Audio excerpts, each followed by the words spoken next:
Bump, bump, bump. I don't normally record these, but I recorded the last one too. All right, what's going on, guys? We're here. We're live from GTO headquarters during World Series of Poker 2019. Main event's going on right now. Luckily, unfortunately, my guest is not in the main event today. He's in the $50,000 tournament. Day 2 starts at 4 o'clock, but he stopped in for a live in studio, not live on YouTube, no live stream chat podcast. We're joined today by the man, the myth, the legend. This is one of his maybe, I think we were trying to figure out how many times Fedor's actually been on. It's about 8 or 9 or 10 times now. There's different videos. There was a video of him dancing at one point in time with Younger Man's girlfriend. That definitely counts. That definitely counts, sure. Right? That has to count, right? If you remember after the first pod, it was what pod was that we do where you talked about dancing with Younger Man's girlfriend? It was 14, I think. Okay, yeah, there was one, and then I was like, well, I don't believe it. Let me see the video. And then he sent me the video as the receipt. We posted it, and it's a legendary clip. We did one down in the PCA when we did a 5-hour podcast in the PCA. We were both really drunk. There was like a workout competition in there. Fedor was planking. We were kicking lamp. So Fedor was kicking the lamp. I wasn't kicking the lamp, but Fades was kicking the lamp. And now it's all come to this point, 2019, maybe 5 to 6 years later since we did our first podcast together. Fedor is now in charge of Germany. He's actually the president of Germany. No, I'm kidding. He's not. But he's on his way to running a country, a small country in the Africa, probably somewhere around there. He'll put him in president, and he'll sort of turn the entire GDP around and turn around the entire and make it into a successful country at one point in time. But right now, he's currently working on a number of different things, including a new poker course called Pokercode. And also, he's got the community space in Vienna he's working on. He's got his team out here in Vegas. He's got a bunch of people out here in Vegas. He's doing a lot of big things. Still fitting in some poker in the mix as well, too. We're joined young Prince, Fedor Holz. Fades, welcome officially to the podcast. This is our few in person we've done. I mean, we did in the impromptu when you did the main event. You were 27 left in the main event. We just watched that video. We did a little recording together. So we've actually done a few in person as well, too. So this isn't the first time we've had this sort of happen. Let's hope this one is better than the main event one where I just busted like 45 minutes after we did the podcast. That was really sad. So if you didn't know, Fedor, of course, he went deep in the main event one year. 27 left. I saw him in the Vidara lobby. Down Vidara is a hotel out here with no casino in Vegas. We did a recording on the couch there in the little lobby for about 3 minutes, and then he went to the Rio and he busted 45 minutes later. I thought he was going to win the tournament for sure. So that was Me too. Yeah. Man. How you feeling lately, man? What have you been doing with yourself? I feel pretty good. Like, it's actually it's a very, very interesting experience here now, where before it was just like poker, totally different lifestyle, sleeping in long, and now it's actually I wake up mostly 8:30, 9 a.m. and like actually have a lot of like communication with Europe, talking to people over there, and then like gym, and so it's a very different lifestyle. I feel poker is more like, okay, I play some poker as well, and it's like half. But before it was mainly poker, so it's a very different experience for me here in Vegas. Not waking up at 5 p.m. anymore, huh? Yeah, things are changing. It's different. Yeah, sure. I think that's one big thing you realize is when you try to wake up at 5 p.m. and you have a business or you work with other people, they all wake up early in the morning. They're waking up 8 a.m., 7 a.m., 9 a.m., and you're like, well, you can either get on my schedule or you can adjust your entire schedule, and then you sort of change yourself to be more regular world, real world, whatever it is. And I think that's something that a lot of poker players who try to do other things come to that fork in the road, because when you get used to waking up at 2 p.m. every day, 1 p.m., or just the freedom to be able to sleep into whenever you want, it can sometimes be like this mind fuck to say, well, I worked so hard to get out of waking up early in the morning, and now for me to succeed at what I'm doing, I have to wake up early in the morning, otherwise I'm not going to have a lot of success as I want to have. So it's this weird kind of thing where we train ourselves to be one way with poker, which actually might help us become successful poker players, but won't help us become successful outside of poker. I actually find it interesting how now I had a similar approach where I was like, oh, this is the freedom that I'm looking for, as I can just sleep however long I want, and it's like 4 p.m., 2 p.m., I don't care. But actually now I enjoy it more waking up early, not super early, but when I'm at home I wake up around 7:30 every morning, and it's just it's very different. If I remember being in school, I just hated it. I just want to sleep in as long. And then once I was living alone, it was just like, 11 a.m. That's like kind of the freedom, and that was a win when I did that. And now it feels like, oh, when I sleep until 11, it just feels like, oh, I'm like a bit slow starting to the day, and I'd rather wake up earlier and like get going. So I think the perspective on that also changes significantly. Can you imagine if you got a job, you're watching this right now, you're like, these motherfuckers, what are they talking about right now? I've been waking up 7 a.m. for the past 25 years, you know what I'm saying? But, I mean, that's just sort of the things you get when you play poker. It's you know, the best games are at nighttime sometimes if you're playing cash games, or if you're playing a tournament. Right. The tournament where you're from might go till 7 a.m. if you're in Vienna. So it's like, it's not by, you know, not necessarily like a braggadocious sort of thing of saying, well, I wake up at 1. It's just it's just a different environment. Right. That's how things work. If you want to have success at it, you're probably, if you're playing mid-stakes, high-stakes cash games, or playing live cash games, or playing online tournaments, you're not waking up at those times. Doesn't make sense. You're losing money. You're doing your job badly almost too. So it's this thing where it's, you know, it kind of comes to that freedom. But I kind of wanted you to mention that waking up for school, you hated doing that. Now I hated. My mom would yell every morning, Joey, come on, you gotta go, the bus is coming. I'm like, Mom, please, leave me the fuck alone. And she did this when I was in 1st grade, 2nd grade, 3rd grade, 4th grade, 5th grade, 6th grade, all the way up to 12th grade. And when I graduated high school, I said, listen, I'm like, Mom, I just want to sleep in, all right? I just want to sleep in, please. And do you think that maybe that motivated yourself when you started playing poker? You're like, wow, I finally found something I can wake up at 2. It's like, wait, I don't get to get yelled at to wake up in the morning. Do you feel like there's any correlation between having success in the poker space because it allowed you this ability to sleep in, which sounds kind of ridiculous when you think about it, but for me, I've been thinking about it a lot of. I feel like it is applicable for myself. I mean, obviously that's the example, but I think the thing that is underlying is really that having responsibility to choose. I was like, nobody told me to do anything. In poker, there was literally nobody cared. Like, if I didn't play, like, nobody was like, you should play today. It's like, no. You know? It's just, nobody cares when you wake up, what you eat, how much you play, how good you play, like, except you have a stake. But, like, most of the time, just, like, you know, nobody gives a fuck. So the responsibility is only with you. Right. And that's the thing I enjoyed about it, is because there was no negotiating. There was no one trying to push you into something. There was no one forcing it. It was just like, the game, if you perform, you play well, you get the results. And that's what I loved about poker. Yeah, that's the, I mean, this is the bad thing for some people in poker, is that they're not used to having all the responsibility fall on themselves. So it's like, as you mentioned, when you lose, you recover on your own. When you win, you recover on your own. And you have to keep pushing and pushing and pushing yourself on a daily basis. And there are no poker coaches.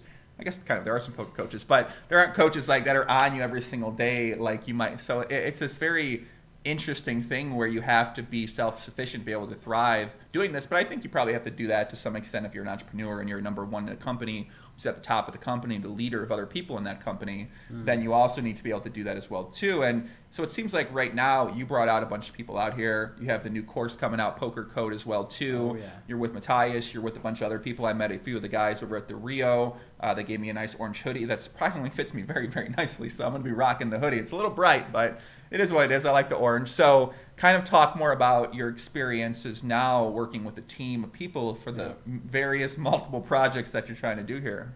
So, I mean, there's actually, I would say right now I'm in a phase of my life where I transitioned into other areas. Like, I started investing in companies, I built companies, so I worked full-time with Prime Mind, built that company, we started investing in other companies, built like a physical space where all people work together. So we had different companies we invested in and consulted them, and then out of that it kind of emerges, okay, like we want to build larger spaces where people interact, and like there's just amazing things happening. And that really, it's kind of, imagine it in a way where in poker most of the responsibilities I took on were pretty short term. So you play a tournament or you go on a grind and it's like that week, that day, like that tournament. But now it's the responsibilities I took on are quite long term. Investment goes for 5 to 10 years. A company you build is like, there's like all of these little things that are started is like, now, okay, some are like not going so well. It's like, but when there's like 15, 20 things going on, it's just like, holy shit, these things are growing. Right. And then, wow, like to build something organic that can actually grow to that size, like I have to start thinking about another way than trying to manage everything myself. Right. So it's about building great relationships, giving people responsibility. And I think that's something that I'm now learning in that different area, is to actually like, how does that work, right? Because I've never worked with someone to be like, hey, okay, you know, these are your responsibilities, these are mine. Like also empowering people, giving leadership to people, and like just backing out and being like, okay, I advise you. A lot to learn in there, huh? It's insane. So right now I'm in this position where I'm now 3 years in, and I realize how I piled up all these responsibilities I took on. And a very important principle of mine is to like not to stand behind the commitments I make. So if I say like I'm investing in a company, or like I do this and this for you, then I communicate if I feel like I can't fulfill that, but I'm also trying as hard as I can to fulfill it. And so right now I'm at a point where a lot of things grew and I have a lot of responsibilities. So I feel like I'm in this thing where I'm trying to structure it in a way where I can like try not to take too many more things on, and then also structure what I have so that it is more digestible. This is something I'm trying to learn in my own life now, is like I feel like the ambition that came from poker, I brought that ambition to just everything else I'm doing with my life. And unfortunately, I don't have the skills to be able to back up that ambition, because you take on so many things. You want to do this, you want to do that, and I think you come into it thinking that you can do it because you've had a lot of success at poker, and it's like, or content or whatever, and then you're like, well, I just don't know how, right? Like, I don't know how to delegate, or I don't know how to be a leader of men, or a leader of people on a team of people who are working for me, sort of thing like that. And I think that you sort of have to understand that that's going to take time. It's going to take time to learn. You're going to make errors, and you just said you're doing 25 fucking things, right? You said you're doing, we can spread them out right here, and you're probably not going to be very good at a lot of those different things, because it just takes time to be good at those. So when you're trying to figure out and prioritize, all right, I want to get better at this, that, like, how are you even thinking about that? Because when there's so many different things, it's like in poker, if you're losing 3-bet pots, you say, okay, well, I need to get better at 3-bet pots. Like, what am I going to do? I got to either get a coach, I got to work with solvers, work with strategy, work with content. Whereas when you're doing a lot of this other stuff, it's might be a little more challenging to define what area is going to bring you back the most value. So when you're thinking about improvement, how do you sort of structure that in your mind? So I think of it in a way of, like, that poker metaphor or example I think is so fitting, because but it's like the first, think about whoever is out there, or like your career, my career, think about your first 1, 2, 3, 4 years. Like, I know one person, I think, that started out, one or two people. I was looking for my self-help book, but go ahead. I think I know one or two people who literally just went straight up. Like the only, I think Christoph Vogelsang is one of the only people who like literally just, and like Stefan also was like been quite successful from the beginning. It was like, I barely know people who were just like this, but it's like you learn, you fuck up, you go down, you go broke, you try this, you learn this, and I think in the end, the thing that I've learned from this is at every single point in time on this road out there, I overestimated myself consistently. So because when I would, when I said, okay, this is what I'm good at, these are the things I can improve at, these are the games that are suitable for me, these are the games I beat. If I'm like better at reflecting and estimating how good I am, then all these things wouldn't have happened, right? So this self-perception, I think, that's really the thing I took away, is to constantly, to not, like the halo effect, I think is a good example. It's not because you are good at X means you're also immediately good at like all the other things. So just because I am a world-class poker player doesn't mean I'm good at leading people, or I'm good at like building a business, or I'm good at marketing or whatever. So I think the biggest switch for me was to realize I go to something else and I'm like a noob. I have no clue. I have to learn from scratch. It will take me 3, 4, 5 years to, and I think that's the thing, is like you expect, or I expect it is like, 6 months, 12 months, 18 months, I'm going to be like, things are going to be cruising and easy. Right. It's going to take way longer than that. And that perspective of constantly being like, okay, where can I improve? How can I empower other people? How can I build relationships that create new and valuable things? Very, very hard to consistently do that. That's a really good point you mentioned about you don't know anyone that's kind of gone straight up. And even if we do know a few people, that's clearly not the norm. Yeah. So the norm is you struggle. Like for me, I mentioned a self-help book. My friend Crystal made me a self-help book because I kept losing all my money. When I worked at TGI Fridays, I'd go to the Majestic Star, I'd lose my money at 1-2. Turns out you don't want to bring $300 to a $200 buying game. Just bad bankroll management. But I lost for the first 2 years. My parents are like, you got a gambling problem, we got to quit. Like, what's your fucking problem? Then I learned bankroll management, 2 + 2, 10 cent, 25 cent online, and that sort of changed my entire career, just that one idea of bankroll management. But it's like I played for a year and a half thinking just one of the worst players basically because I couldn't win. So then you start thinking about other things as you move along in life, and it's like, well, you sucked at poker for 2 years before you became good, or you sucked for a year, you sucked for how many, who knows how long for some people out there.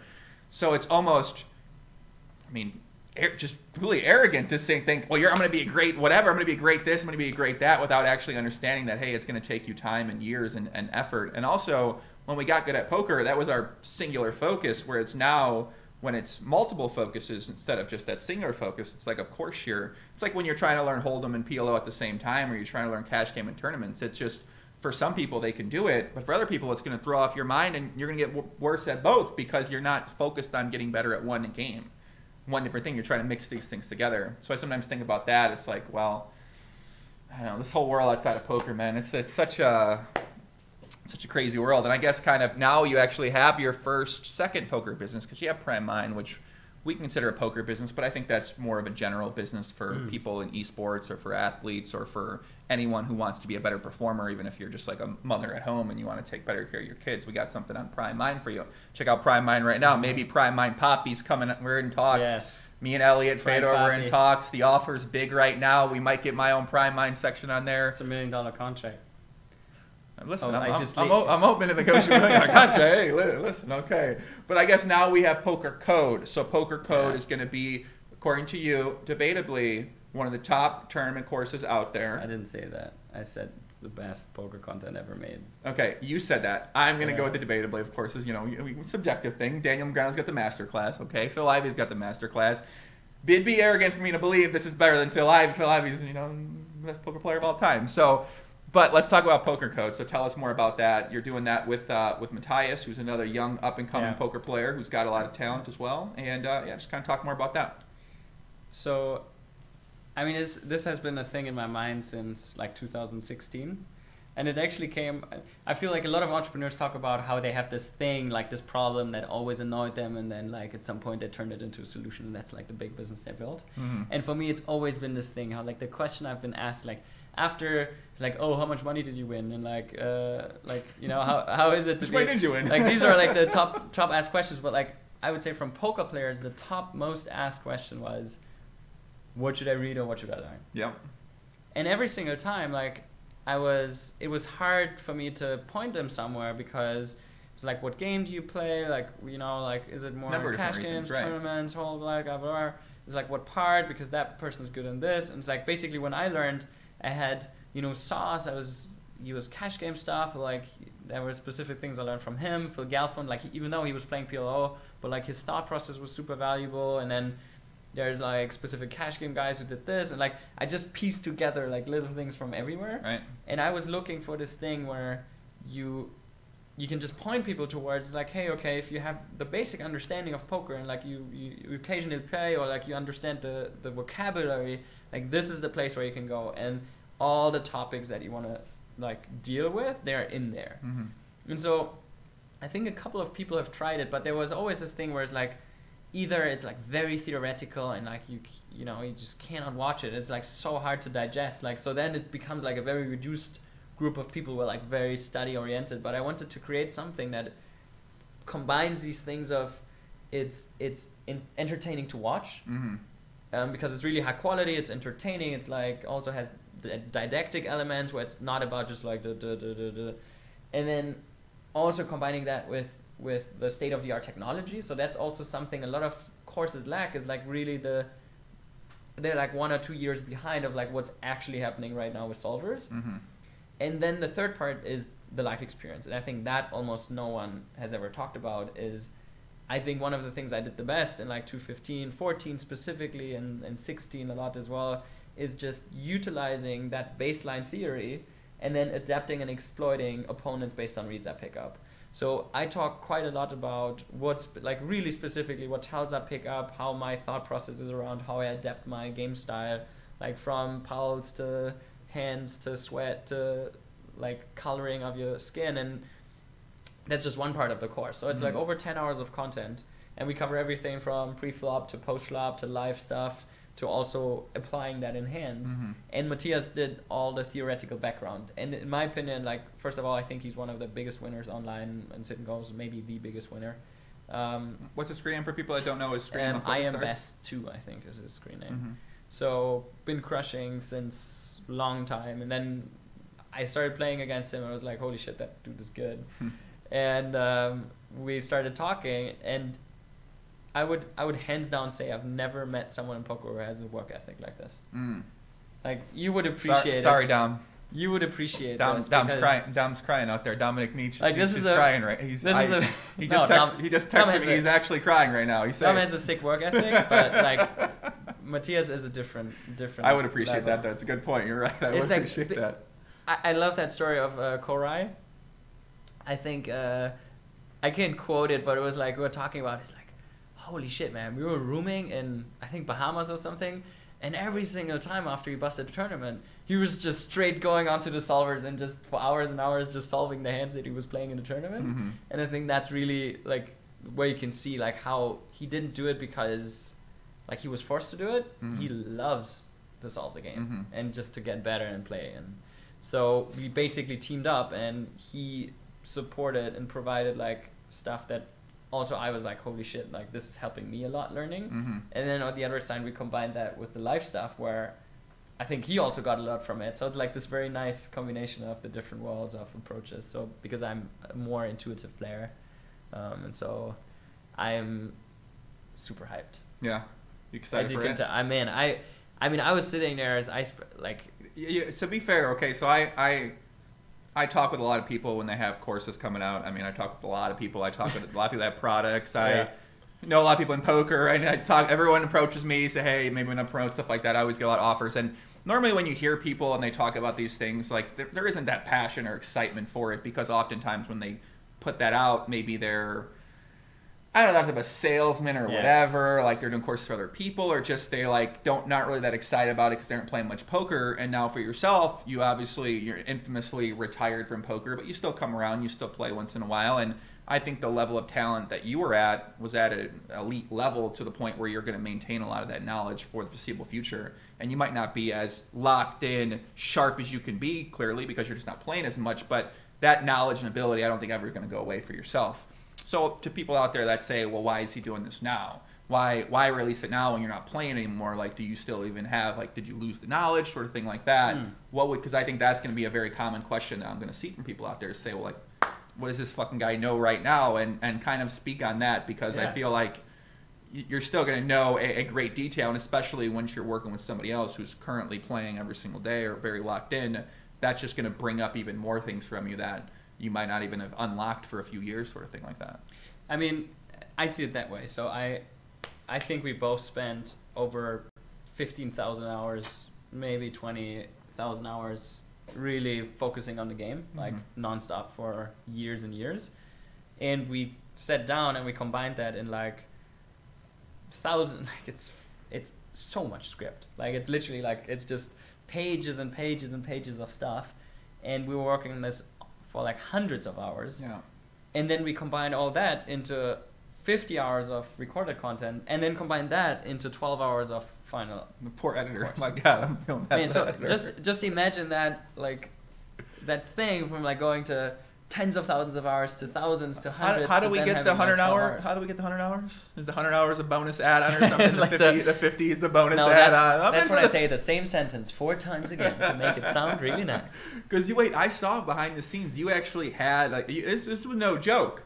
You had a team of people recording it, like, super high quality. Let me answer the question you asked around why it took so long. So I was thinking about this in 2017, then I was thinking about it in 2018, because like I always wanted to share like what I learned in a useful way. So it's not, I don't just want to share it around like, okay, I share something, I can identify with it. If I do it, I want to do it properly. I was like, okay, this is my expectation, this is my bar, like that's how I approach poker. I also want to approach sharing content that way. So whenever I did like poker coachings, I prepared really well, and I really wanted people to also feel like when they pay like $2,000, $3,000, $4,000, $5,000 dollars an hour, like I want them to really go out there and be like, holy shit, that. What did you say? What? Let's like save this place right now in mind. Did you say when they pay $2,000 to $3,000 to $4,000 to $5,000 an hour? Yeah. For coaching? Sure. How much the most you've charged for coaching an hour? About 6,000. Okay. Let's go on. I mean, continue that thought. Okay. It really is a big thing. I'm not saying it's not a good deal. I think it's a great deal. 5,000 to 6,000, sure. It's really a big deal depending on what kind of games you play. Mm-hmm. So, for example, when you play for millions and millions of dollars in the main event, or you play in like the toughest games with players that I know very well, like there is a certain incentive where it's super valuable for them, and it's also like me flying out to China somewhere like and coaching for like 6 days. That's not something I just randomly want to do for like $500 an hour. So I think there is a couple of spots where it's valuable for both sides to do something like that. In terms of online coaching, I've done it for like $1,000-$2,000 like a couple of years back. So, but I've always wanted to coach people where I really felt like it's super valuable for them and it's valuable and like it feels good for me. I didn't $6,000 an hour. That's amazing. Can you imagine that, Big J? $6,000. Can you guys imagine out there making $6,000 an hour to coach Poke? I mean, listen, this is what you get. You get the young. But you have to think about it this way. It's like, again, it's like this condensed value of these thousands of hours that I filter just for your situation right now. Right.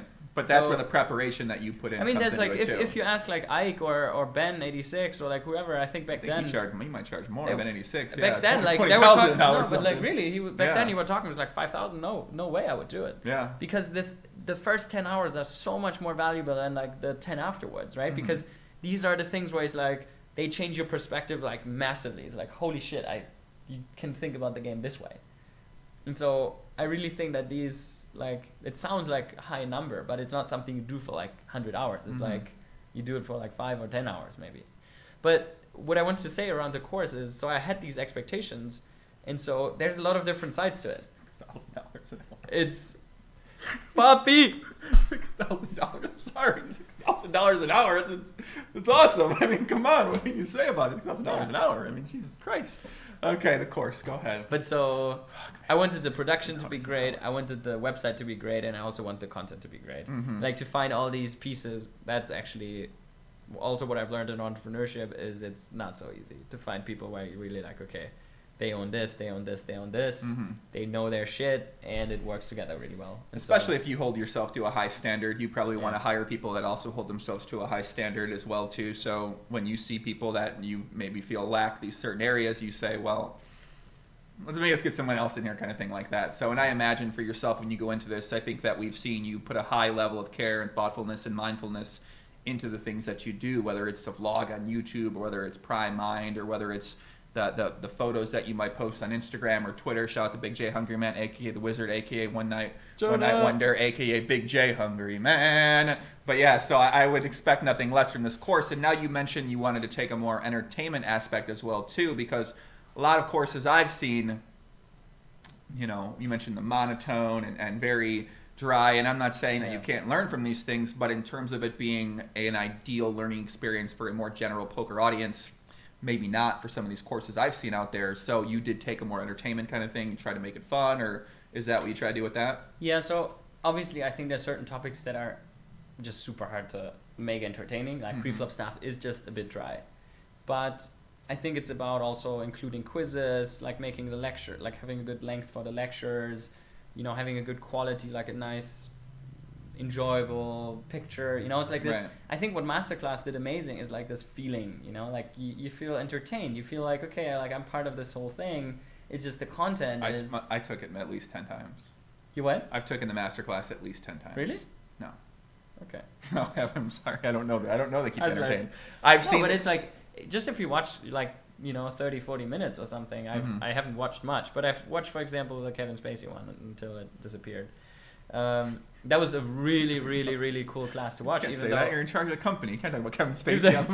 No, but it was a really cool class to watch, and like even though I have nothing to do with acting, it was just like entertaining. Right. And so I think that's what they do very well. Is like I wanted to find that balance between the best content available and it being like something good to watch. So do you think you've achieved that with Pokercode? I'm super happy. Like that's the thing. I'm not not a big sales guy. Like I don't go out there and be like, hey, like buy this stuff. You're not really a big sales guy. I do have to say, you're not. So when Fedor comes, he's not. I can't even Prime Mine. It's not like you're really pushing Prime Mine super hard in the past to me or anything like that. So I agree. You're not overly sales like a lot of guys that we kind just of know this are. thing. It's because I really feel like I would personally say that I would sell the course for a significantly higher amount than we do right now, and still feel good about it, because I really think this is like just some of the craziest shit out there, like especially on the post-flop side. And it's more around like that piracy and like that it's just, you know, high barrier, and like maybe people then get more cautious around buying it. Whereas like, okay, you know, let's put it out at a price tag where I'm like, do we know what the price tag is? What's the price tag? So it's $1,500. Okay. And right now, because we're releasing... we got to have the Poppy affiliate code. You know that, right? We get sure. affiliate code coming. So we need affiliate code coming out there, Pokercode people. Listen, you know, I'm in the house. Come on. Affiliate Poppy comes out to eat once in a while. He comes out to play. Very rare. $6,000 an hour, Poppy GTO. Listen, I might need $6,000 for each course I sell on here, man.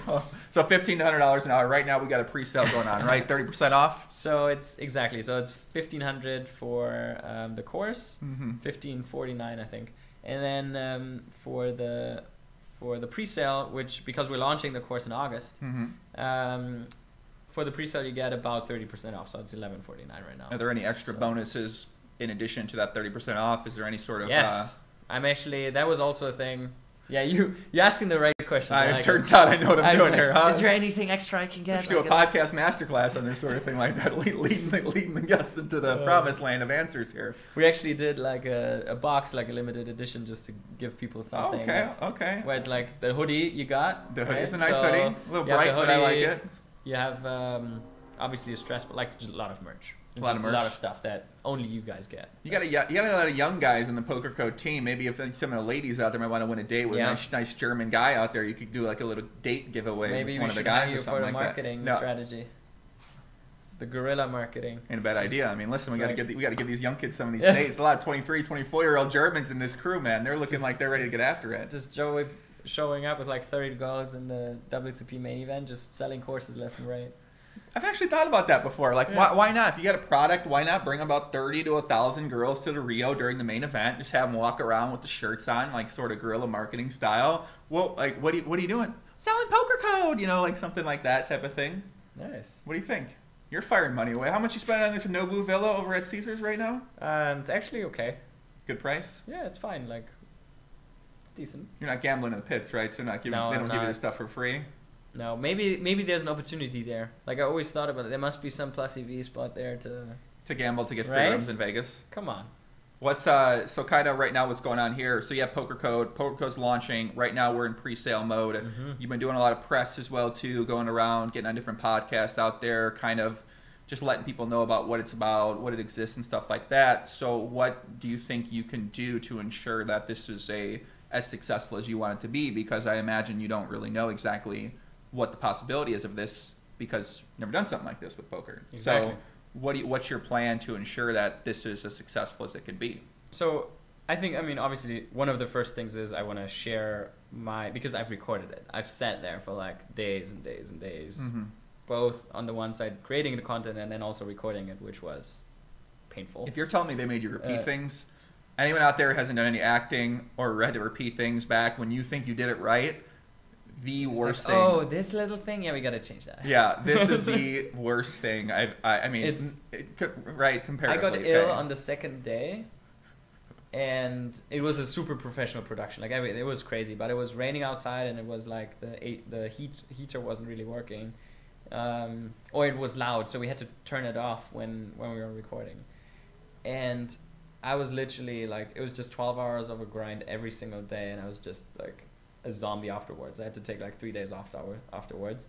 I hope, but like that was one of the things where I really felt very like this moment of achieving something afterwards. Because I was like, man, that was sick. That was something. That was something. Is that a high value thing for you? Achievement? Is that something that you feel like when you list your priorities or list your values in your mind of what drives you? Do you think achievement is something up there? Achievement could be something smaller, could be something larger as well too. I wouldn't call it achievement, but it's this thing where imagine you do something and you realize in that it's kind of a feeling of you feel that in that moment the thing you created will have an impact. Like this thing. And it is also that comparison from time to how much impact it will have. So in these like 2 months or like 4 months that we worked on the thing, and then like over a week filming it, to that feeling of then feeling like, wow, the thing I just created will help hopefully thousands of players becoming significantly better, and I hope they will enjoy the course. And that was just like, wow, this actually feels great to create such a product. So that feeling, I think I had that when I won poker tournaments, but it was more for myself, not really for other people. So it's kind of a different thing. It's like when you help out a friend in like a way where, wow, like with this thing you just did, you could really help someone, or you ask a tough question, or you give someone feedback, or like that feeling. I don't know. I love that feeling. Yeah, that makes a lot of sense. I think the idea of helping, right, that's something that we all, not all, but a lot of us talk about when we first start playing poker, is the idea that it's a very manipulative game, and we're just constantly manipulating people's weaknesses oftentimes, and we're taking, and very, very, very rarely giving back in some capacity. So I think a lot of poker players always think about, well, what can I give back? And I think that's evolved to poker players wanting to give back strategy. And now that's become more of a normal thing, and there are more courses and there are more great players teaching out there. It's now become, okay, well, I don't have an issue teaching because everyone else is kind of doing it as well too. And I think, as you mentioned, it is a great way to feel like you're providing something to the world in a positive way. And I sometimes think about, well, is my message always the best message? Because I do a podcast and I create conversation, and normally I steer the conversation to what I want to steer it towards. But is that always the best way people should be? Like, should they be very sacrificial and hyper-focused on becoming great at poker? Like, I'm not really sure, you know, like now that I'm not playing at poker as much, and I'm more thinking about, okay, well, how can I get better at marketing, at content, at business, at being a friend, at being a family member, at being in a relationship. I'm like, well, I'm not sure I want to really guide people down this hyper-focused poker route, because that's a, you know, that can be, we've seen with you, right? The emotions can ride high and they can ride low for sure. So it's like this thing where I'm sometimes hesitant to say, yeah, give yourself to poker, sort of thing like that. I mean, I think the reason why I'm very skeptical towards poker, or like suggesting it as like, hey, this is an environment you should, you know, really dive into, is the more I got out of poker and into other environments, the more I started thinking about exactly this type of design of environments. Yeah. So you create, so there's our lives, the world, like everything that exists, and then we break it down to these sub worlds, or like sub environments, right? So now you create your own personal environment of like different things you're doing, the people around you, and so on. And then let's take like an even more sub environment of something like poker. And so we set rules in poker, right? So there's the rules of the game, and these rules create a certain direction, attraction, a certain development. Because, for example, if the rule is you win if you have the most money, then people are going to optimize to like reach that goal, right? So everyone's going to optimize like, okay, how can I make the most money? And then if that means to, you know, win the most, then that's probably what people are going to optimize for, is to like beat other players. And what I'm now thinking about way harder, and also mostly for me personally, is the environments that I shape, but also the ones that I engage in. What is the equilibrium also for my character that they lead to? So if the environment is you win if you make the most money, it's like, okay, for that I would have to exploit other opponents, I would have to find ways to get an advantage in that specific game, and I oftentimes then feel like, okay, this is not so congruent with what I actually want to achieve, because then I'm optimizing for something like, it's yes, problem solving abilities and like the part of the game where that part, but there's also a lot about this whole thing of just playing and winning and taking money from other players. And I was like, okay, that's not actually the thing that really feels like where I want to develop. And I think that's what I then realize is, okay, why do I have these emotions where I feel like that's not where, you know, 2016 was like, I don't want to continue in this direction. It's because I made so much money and I realized this is actually not congruent with how I want to feel. Right.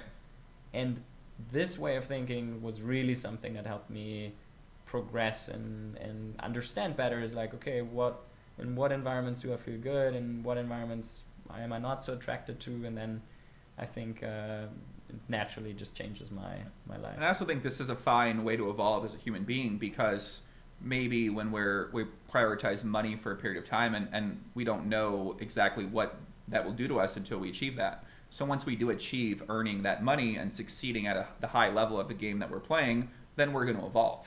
So not everyone is going to say, well, I want to make more now. Some people are going to say, well, I've done this and I'm mindful. Let me reevaluate how my mind actually thinks and what I enjoy. And I think some people look at that from poker players and say, well, like, no, man, you don't love poker. It's not whatever. They get upset at people because they tend to feel this way. But I think it's very understandable as a competitive person to say, okay, I set out to achieve this. I did achieve this. I thought I might want money, or I thought money might make me feel a certain way. I've now achieved this. Well, it turns out I don't really enjoy that now. I've thought more about it. I've enjoyed it. And people are they're like, you're whatever, fuck, they get so upset. Like Doug, they get so upset at people when they go through this feeling. And to me, it seems like the smart way to be, because you've identified what you don't like. You've identified the environment that you're not enjoying yourself in. And now you're taking the steps to be able to do it. Be better if you were maybe getting more support from people out there and you weren't getting told that you're some evil person because you feel this way, which is what I see out there from Doug. And, people make jokes and stuff like that from your own experience too. So it's, I think that speaks highly of somebody and just their self-confidence and their self-belief in order to be able to evolve from that state when you're getting so much outside pressure on yourself to maybe maintain yourself in an environment that you're not happy in.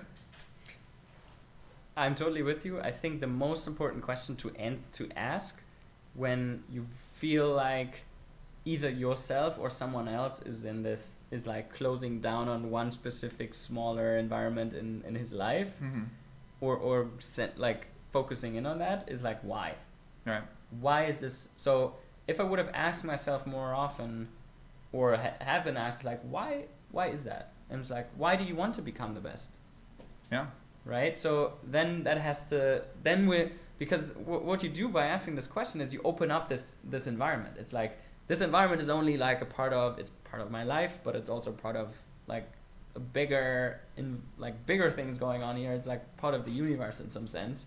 And so I think the more we focus down on these little things, the more we also lose the connection to what it means for the other areas. Mm-hmm. Right. So if I optimize only for okay, like, I want to only optimize for exactly this. I only want to optimize for making as much money as possible. Like, that doesn't take into consideration all the other things that are going on in my life. And so to ask that question, why, is like, why do you want to make that much money? And a lot of times the answer isn't very clear. So then maybe it's like, okay, because actually I want to feel like recognition by others. Or it makes me feel good to solve problems. Or like, then there's like the next level you go to. Mm-hmm. And it's like, why is it important to you to get recognition from others? It's like, okay, because I actually really want to have meaningful relationships. I want to, feel loved. I really appreciate that. It makes me feel good. Mm-hmm. And then you're actually on a level where now you're on a life level. So now you're not like zoned in that environment anymore. It's like you want to make money in poker or whatever, but you actually, in the end, you actually want to build meaningful relationships. So how is being successful in poker connected to having meaningful relationships? And then you actually go into, maybe I should spend more time with my family, or maybe I should, invest in friendships, and maybe I should reconsider. Like, so then it opens up this whole universe of how, from this small little thing where you were like so focused on like zoning into like optimizing for this, you're like, mm-hmm. wow, this is my life. Like, what are all the other factors that play into it? Right. And that was really the thing for, yes, I optimized for this specific universe, but I also lost sight for a lot of things that were going on in my life, and that's probably what led you to feel the way that you were feeling too. Exactly. So I think we can go back, if anyone's watched all the podcasts with Fedor, we've seen Fedor grow from a very, how old were you when you came on? 18, 19 or something like that? 20 something. Yeah, like you were a young kid, man. Young, you were full of life, you're smiling. I think you just had a big score, W Coop, and then we've seen the progression. You have that big summer. You come on there. You look like you're ready to die. You're in. You're no life at all. Whereas now, I come on here with you. You got a lot of energy going on here. You got a lot of life going on. So you look a lot happier than I've seen you. And I guess we've seen you at various points in all different times. It's very interesting to look back on and kind of see these things. And I guess it'll be crazy in 10 years to look back and say, like, I was on the pod, 15, 16 years ago or something like that. Now you can see your progression as a human being if you choose to go back. And it also seems like now you're doing a lot more of recording yourself, and you're sort of documenting your moments. Shout Big J Hungry Man in the house right now. So you're doing more documenting. You're trying to get yourself out there more on a bigger scale. It seems like you want to do talks and do things like that too. So right now, where do your goals lie for being, I guess, a public face, or being someone that's out there teaching people, or just giving your perspective or your input or your experience in these areas? It's actually, I've always felt quite uncomfortable talking about poker.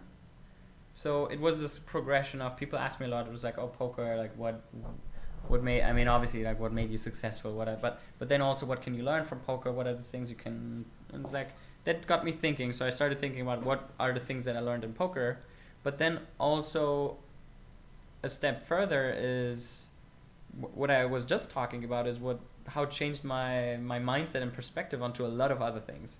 So I feel through poker, I've started questioning so many more things. Specifically, everything okay? My foot. I'm falling asleep. I'm getting old. I never used to happen to me. I was sitting like that for 45 minutes. My foot's like, I'm like, it's going to sleep right now. Oh my gosh. Okay.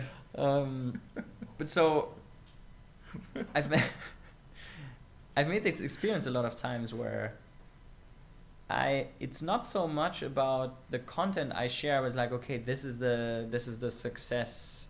These are the 3 things you have to look for to like be successful. It's more, the thing that I really enjoy right now is actually exactly what I just talked about, is like challenge for change. To like, everyone I see, including myself, I feel we're all trying to lock in this universe. This little thing that we can like, this is the thing, this is my job, this is the goal that I'm looking for, this is where we try to zone out certain other things.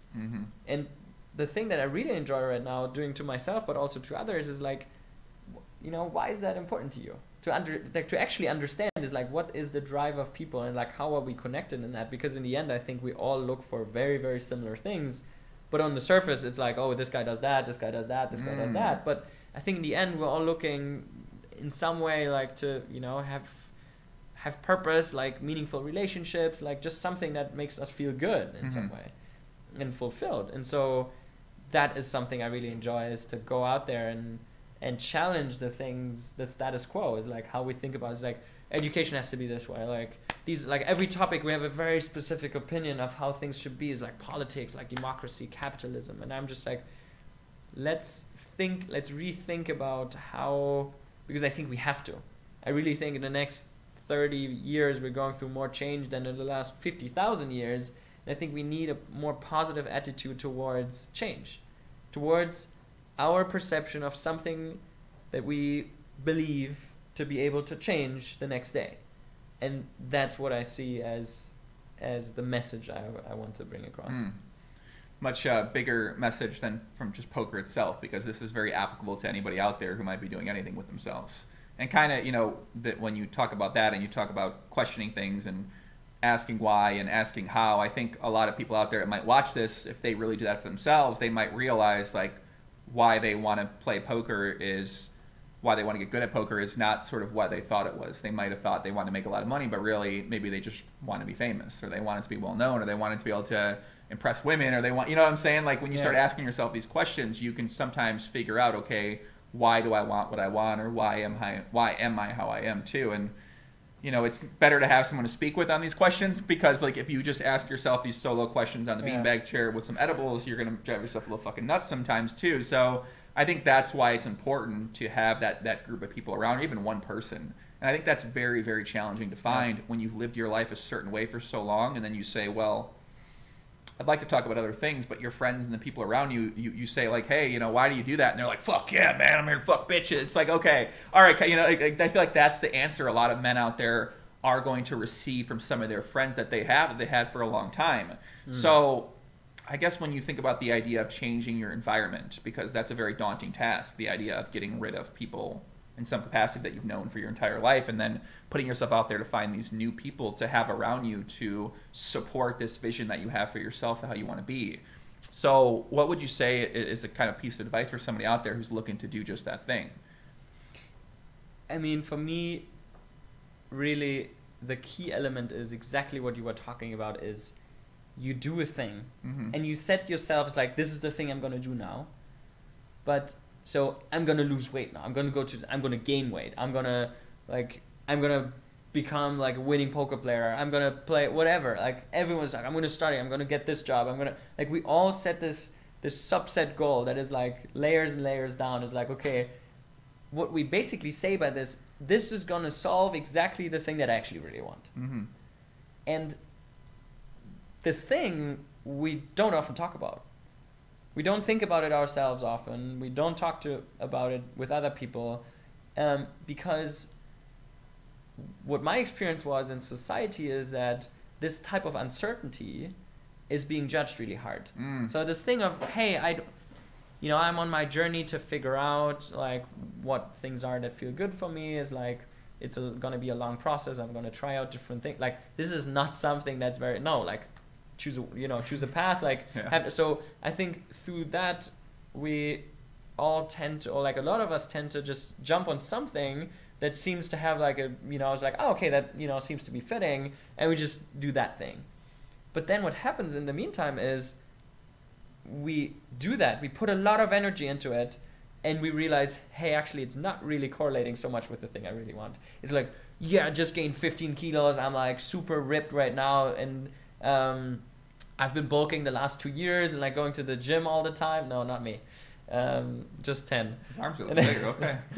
and then you're like, oh, but I actually don't feel that much better. It was the same for me in poker. It's like, oh, I'm going to become the best in the world. I'm going to, and then you make like millions and millions of dollars and win these tournaments and be number one. And you're like, it's actually not really exactly the thing that I was looking for, right? So I think this connection to be okay with trying to get that closer, trying to figure out, like, what are things that feel good for you? Maybe it is taking a walk. Maybe it is spending time with your friend. Maybe it is painting a picture.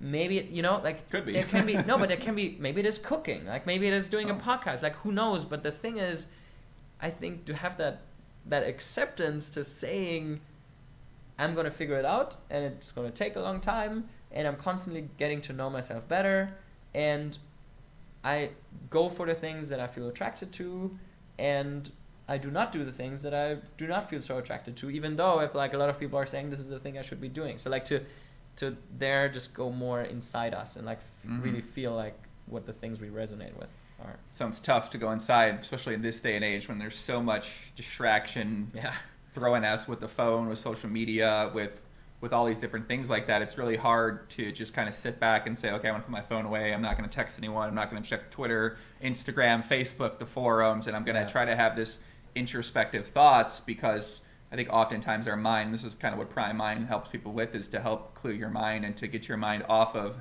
those devices, because that's when we can sort of really ask ourselves these questions.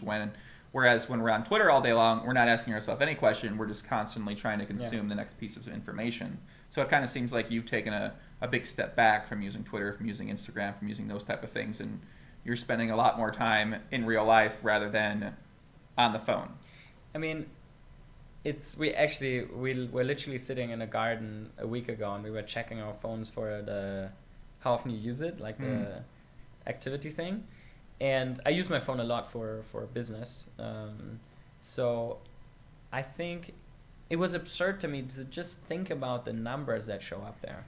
So I still think that in terms of relative to others, it's not like, I mean, I looked at like 6 or 7 people's phones. It wasn't outrageous or anything, but 3 hours average on the phone a day, and then like 1,000 messages a day, of which like I mainly use just WhatsApp. And then opening the phone like 100 times a day, or like 90 or 85 days. And it was just, man, that's like every 5 to 10 minutes. That is a long, long time. Like that's, or like that's a very short time frame to like just constantly check your phone and like be on. And I really think that if I think about that, especially around focus times and like flow and when I experience that, it's not when I open my phone. Right. So when I have that as a constant distraction, it's just constantly like, oh, it's like someone's,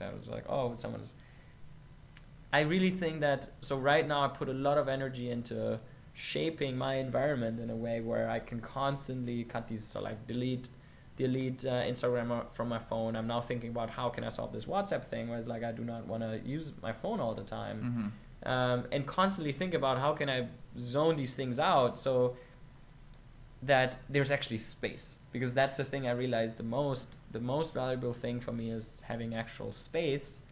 Because if I say already at this point in time I'm going to do exactly that, I don't give myself the room to actually be attracted to the things that feel good in the moment. So if I plan a schedule for the next 14 hours, there's no way I'm just going to be like, oh man, this just feels so good right now, let's do exactly that. There's no chance for that. So I think a phone does exactly that. If you have free time, you're just going to go on your phone. You're going to watch a stream. Like I watch streams or like whatever, but there's not this room of like, man, this would be an amazing idea. Let's just do that. Or like, you know, let's... And I think sometimes in the past when maybe you've talked about things like this, because this has kind of been a general message that you've had since I've known you and had you on the podcast, I think certain people out there have been programmed by modern society to hear someone say something like that and sort of like laugh at the idea, because they say, well, you sound like an asshole. Like they almost put people down because they talk like this, and because they think, and they've been programmed by American society and Western culture to say, that's not the right way to be. The right way is to be constantly consuming something, whether that's some sort of TV show or some sort of movie or some sort of social media or some sort of gluttonous type of food. So when people say things like this, I think a lot of people's reaction is, well, like, that's fucking dumb. Like, my family doesn't do that. My mom doesn't do that. My friends don't do that kind of thing like that. And I think that's oftentimes why you end up thinking a certain way about life or a certain way about yourself or going through these mental health issues, is because you don't really take the time to step back and you do everything because others are programming you to do so, rather than trying to come up with these ideas for yourself on what you should do or how you should think or how you should be. And then when you hear someone kind of take that route, your immediate first thought is to say, well, that's dumb, because it's just the programming we get is constantly. And that's sort of when you're on your phone and when you're doing these things, all you're doing is being influenced by other things constantly. People are trying to influence you, programs, all these things are trying to influence you to be how you want to be. Right now, we're trying to influence you to play poker, to play more poker, to get better at poker, to ask yourself more questions.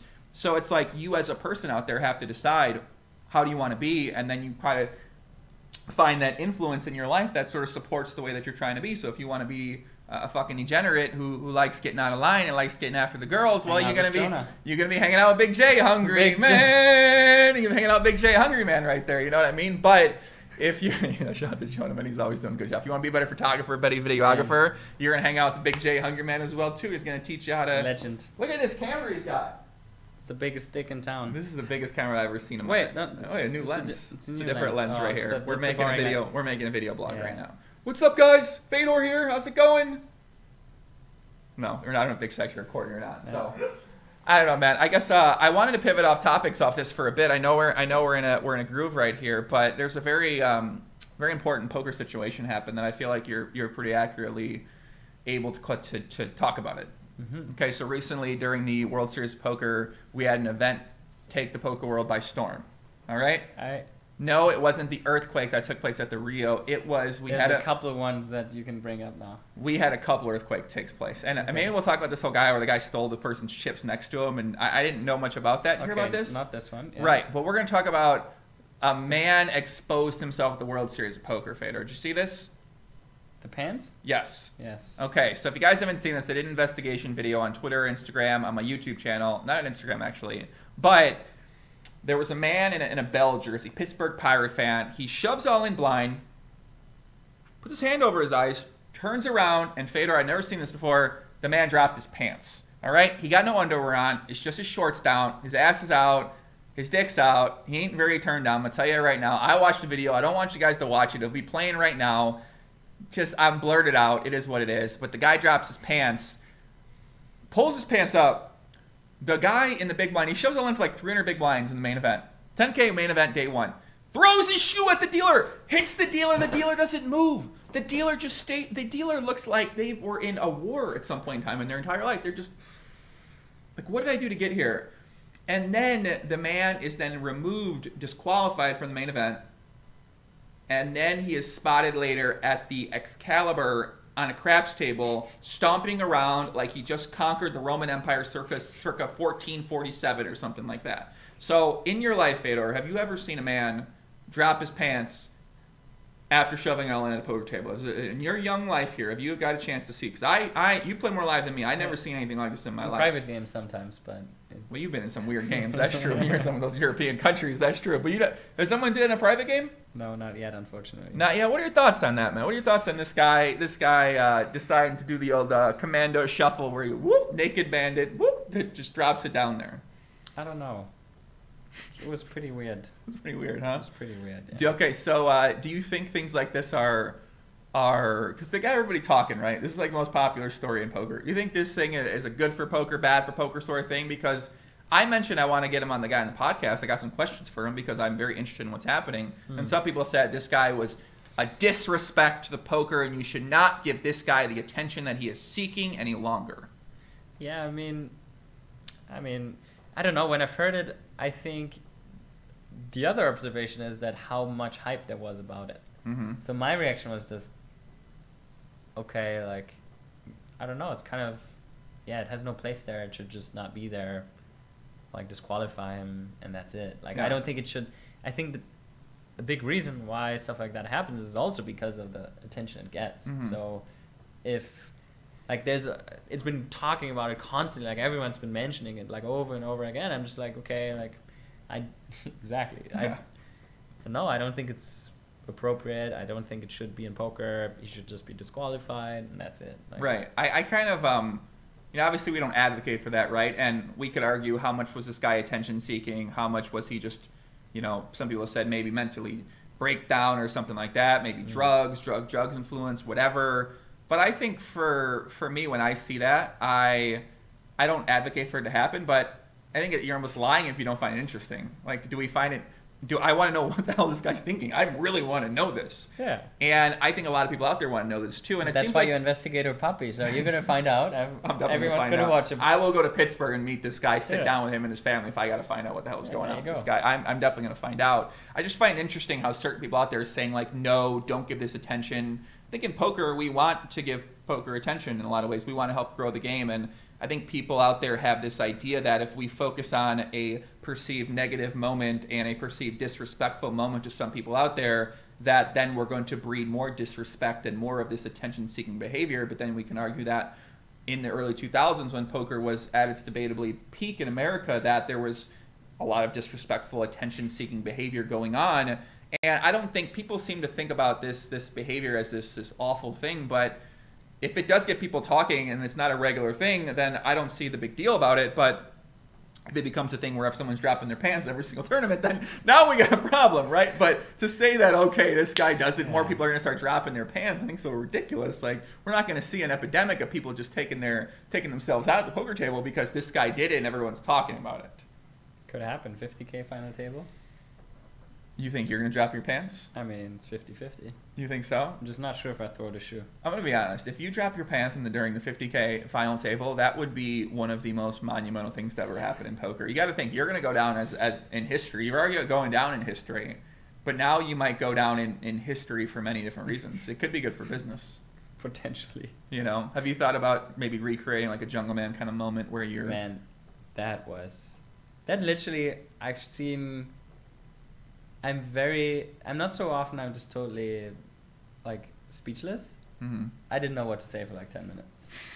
It was literally like, what did I just watch? Yeah. It was a really good video, too. Yeah. It was really, I think it was really well done. Very high quality, yeah. The music and everything, like, it was pretty cool. It was just this thing of, like, I know this guy. Like, I've been playing with him for, like, years, and this just fits so, it's like...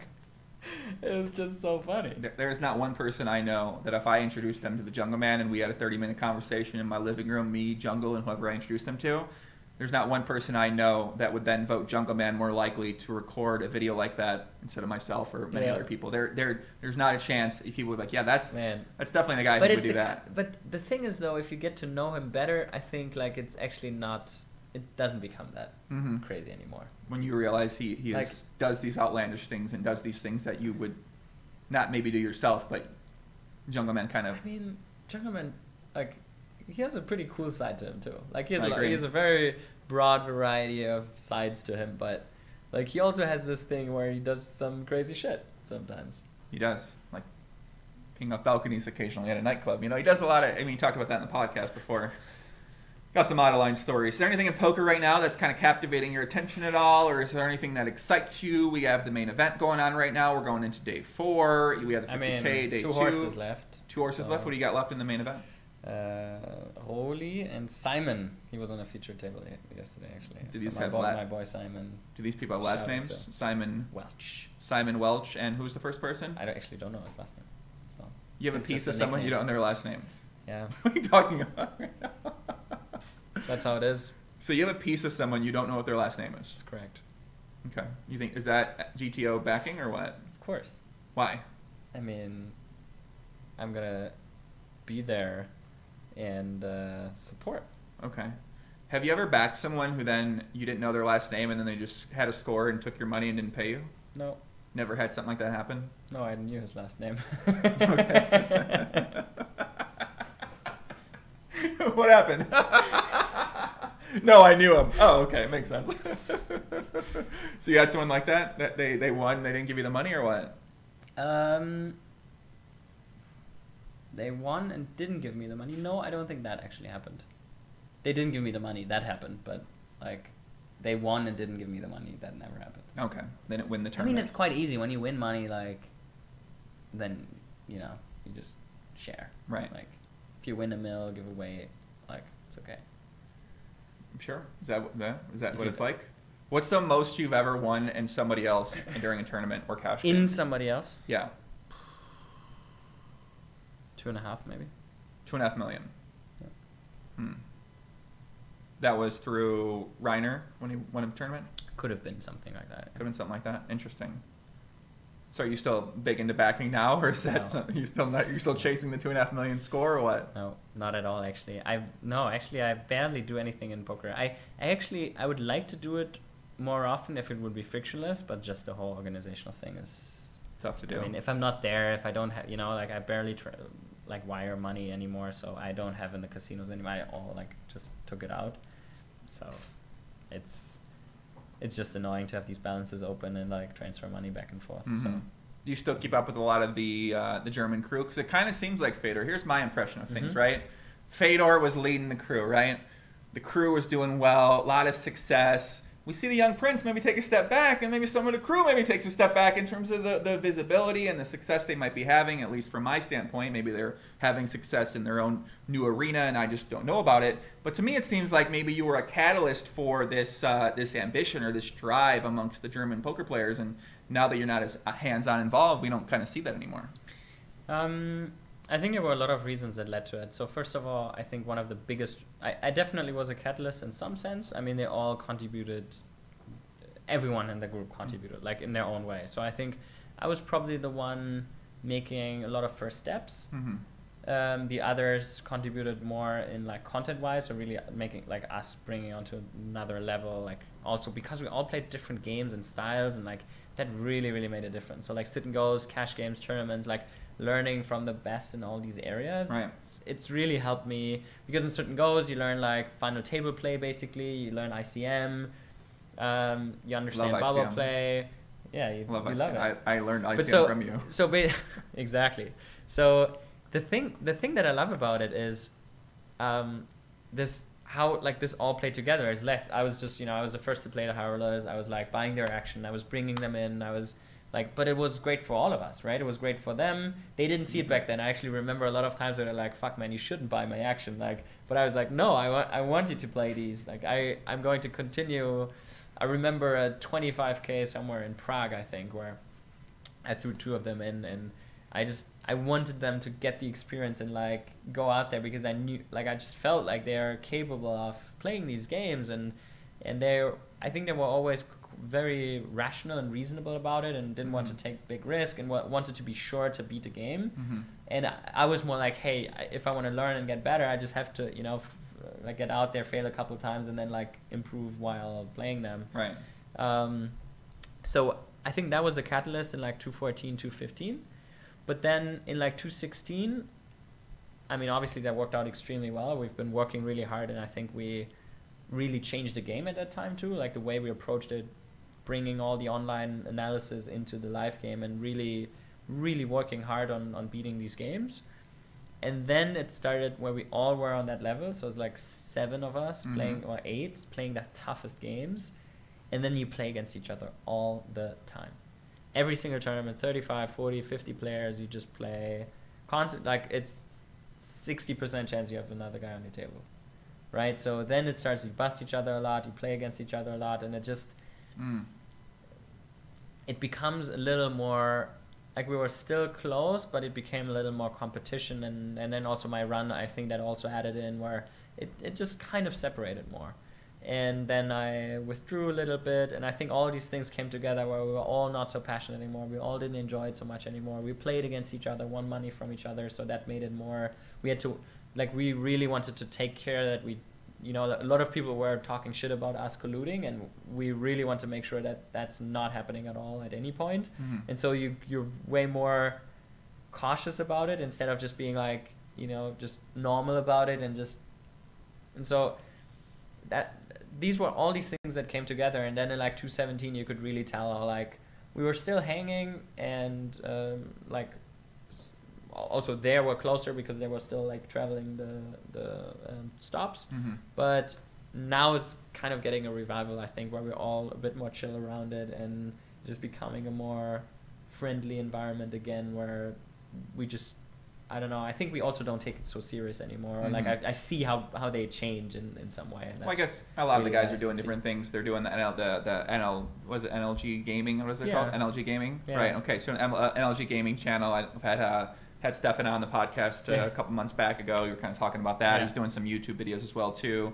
Got some of the other guys involved with that as well too, and it seems like that's going pretty strong. Talk with one of the guys that works with them, does YouTube stuff, and it seems like they got a pretty good direction, a good team around them, and kind of a good plan to approach esports and to approach poker as well too. So I can understand if you're not playing at the highest level of tournament buy-in on a consistent basis, then you're probably going to be a little more easygoing because you're not playing a 100K. I mean, you got to be locked in. You're playing 100K, 300K. There's so many of these high-stakes tournaments right now that it's a lot of pressure on yourself, I'm sure you put on there. Yeah, it's really, I think this. I think sometimes it just takes a little time to get acquainted with the situation, and like to find a good way for it to fit. And I mean, also like I'm less competitive. I think we all see it more as a. I think there's also more, especially this question is like what is important, right? And I think then we all in one or the other way realize like, hey, there's a couple other things that are more important, like whether it's relationships or like just kind of switching focus on different things. Right. And I think then also friendship becomes easier. As the podcast goes along, Fedor talks a little more quietly, and I keep up that same energy. Speaking from the bottom of my chest, I think it's called. Big J, Jonah's in the house. Jonah just stepped in the room, and by stepped in the room, I mean he's been here for a while. Jonah, you have a question for the young prince? Maybe you want to come back, do a little throwback question with Jonah's segment. Maybe you have. Come on in here, Big J. No question yet? We used to do this thing where we have Big J come in, step into the podcast, maybe ask a question, something like that. So I know he knows Fedor quite well. So maybe he might have a special question on there for him. You know, we've seen some other high-profile retirements lately, Fedor, and obviously you were one of the first high-profile retirements out there. We've seen my buddy Doug Polk. Doug Polk been battling with that retirement idea. Just played the main event. He put up a tweet that said, you know, just the anxiety's there, the pressure's there. He only really played for the fans because the fans wanted him to play. Now, for yourself, do you have maybe some advice for Doug on how to think about the idea of retirement and maybe mixing in some poker without? Because he said, you know, when he plays, he wants to play at a very high level, and I guess, you know, maybe he's just not feeling that way, or he's not feeling that same sort of spark or confidence that he used to feel, and I think that probably eats at him a little bit because he knows where he was at before, and obviously it's not going to be possible to stay there when you're just not playing as much. I think it kind of goes back to a topic we talked about earlier, is where to not project so much from like past or like some things that you're extremely good at to new things. I think it's totally fine to start new things and not be good at it. And I think that's really, and not be good at it for quite some time. I mean, like there's a lot of things I got into that I'm not good at, that I'm still not very good at. But I think it's more around that part of enjoying it. Mm-hmm. So really, I mean, we talked a little bit about it, and I think that there's these elements of really finding out what the things are that you're passionate about and then you enjoy. And I think he has the freedom and the options and the choices to figure that out. Mm-hmm. But I think there's also some pressure in there to find something that then he can immediately like follow up on with his success, or like that, you know, because he creates content and his YouTube and so on, to just, you know, I feel that there's some pressure to like follow up on, you know, your legacy, like build this, you know, like be good at the next thing you're doing already. And like, mm-hmm. so I think he strikes me as a person who definitely puts some pressure on him and is like very competitive and wants to be good at what he's doing. So I would say the thing that I've realized, where I feel I have a similar tendency, is to just be easy on that and just be more focused on, okay, let's try 10 things and let's see what is actually the thing I like the most, and just focus on that. Because if you do things that you really like for a couple of months, that's actually really awesome. So, yeah. So maybe when you do those things for a while, it helps you come back to poker with a sort of refreshed mindset, and totally. You kind of, that pressure maybe drops off a little bit, and you sort of can accept that, all right, this is where I used to be. I'm not there anymore. I'm still a great player. You know, the variance is not going to, tournaments, right? Yeah. You play tournaments, play the main event. He's only really playing tournaments. The variance is not going to be on your side there. So, but yeah, it seems like he's definitely, you know, kind of, it's tough, right? Especially when you have a big audience, especially for yourself. You've always had a lot of fans in poker. A lot of people I met a guy in the airplane. I said, "Who's your favorite poker player?" He goes, "Fedor Holz." I go, "How do you know Fedor? How do you know Fedor?" He's like an American guy on a Southwest flight. So I saw him in the Alpha 8. I go, okay, like it was like Fedor and Sean Deeb or something. Just two very random names you wouldn't really expect at the time. I wasn't expecting. Shout out to Sean Deeb. I know, shout out to Sean Deeb, of course. And yeah, I guess, does that pressure from fans exist for you when you sort of talk with them, or you get approached about, hey, you're Fedor, I'm a big fan, can I take a picture? How's poker going? And you're like, you know, not really a big part of my main focus right now. So how do you kind of deal with that potential pressure, potential sort of anxiety that comes from wanting to maintain that legacy and maintain that sort of reputation amongst the fans that might approach you or might see you? I think the most important thing for that is your personal underlying value system. So for me, the biggest I had exactly that feeling. Right. A lot of times when people approached me, I felt like I had to uphold like some type of image or story that has been told, right? Like this, what you said, like this legacy, this picture of the super successful, unbeatable, number one, like the young kid, like the, you know, like that type of stuff, where, and then dissolving that into, that's not who I am. Mm-hmm. Like, also the same way is like, I have no problem saying I'm not one of the best poker players in the world right now, but I also haven't dedicated a lot of time in the last 3 years to it. So that is totally okay, right? Like, that's why what I can say is I feel significantly better. Mm-hmm. So not many people care about that. If it was like, hey, do you feel better? It's like, nobody asked that question, but like, that's important to me, right? So what is valuable to me is that I feel good with what I do. And then when someone approaches me, is what you're doing, I'm like, hey, I play less poker. So maybe for him, that's like not fitting in that image, but for me, that's great because I feel good. Mm-hmm. So what I work on, yes, it's not like a $1 billion company that is like following in the footsteps, like building this huge legacy of, but it makes me feel good. And I believe in this having an impact on a lot of people down the line, even though that might not be the thing that you define as like being in the Forbes 150 or whatever, like being a billionaire. But if I feel I can have a positive impact on a lot of people and change their lives or make them question some things, that's something I would be very happy about. Mm-hmm. Make sure to get this to Doug. I want Doug to see this out there, because I think Doug I know him as well too. We talk a lot outside of the poker space, outside of the Twitter space too, and I just see how much this is really eating up at him, because I know he doesn't really want to play poker for whatever reason. Plus, like, a lot of people seem to forget about Doug, as he was a heads-up cash game player.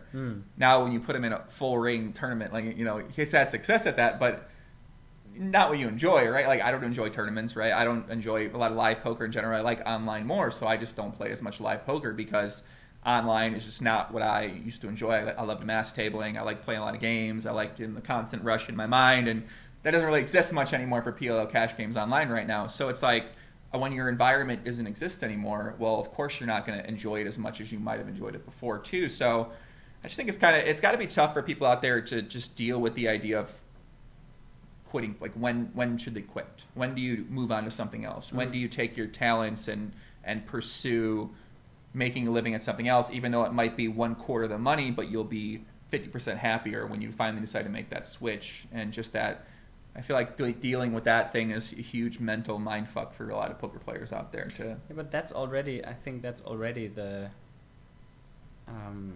challenge is when you start on that level. It's again like on a level where it's so much on the surface, where it's about what you do, right? Like what is your job description? What is like how much money do you make with it? Like if you look at underlying things, I think some of the more important things is, for example, how do you feel in your body, right? Like if I find it very interesting now as well when I walk through. I mean, there's this feeling that I have when I walk through the Rio, right? Like I'm not sure if other people share that, but I've heard it is like it just makes me feel uncomfortable. I really feel the environment, the place, the temperature, the humidity, also the people, the vibe of it. I'm just like, I don't want to be in this place. I don't belong here. I'm not attracted to it. I play in there. I actually really enjoy like the Amazon back there is like so much more enjoyable than a pavilion for me.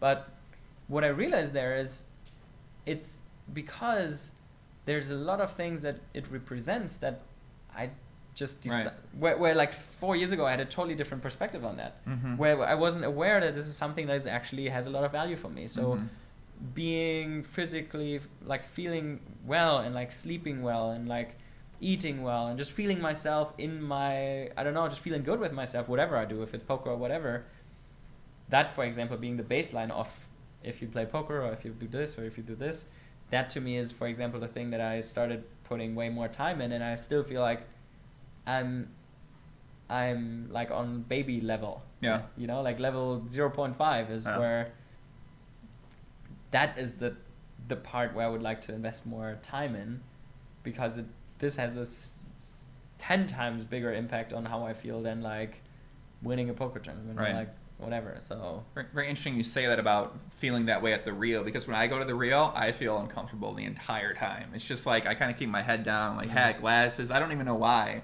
I feel that way, but I just do. You know, you get approached by people and they sort of, you know, a lot. You get, I'm sure you get a lot of love. I get a lot of love whenever I'm there. You see friends. I kind of like seeing people I'm friendly with. You know, you shake hands. You know, boom, boom. How's it going? You know, this is like your chance to see them. But you know, kind of when you mentioned that, I think for me, I've never really identified myself as a content person or like a podcast or a creator. I've really identified myself as a poker player.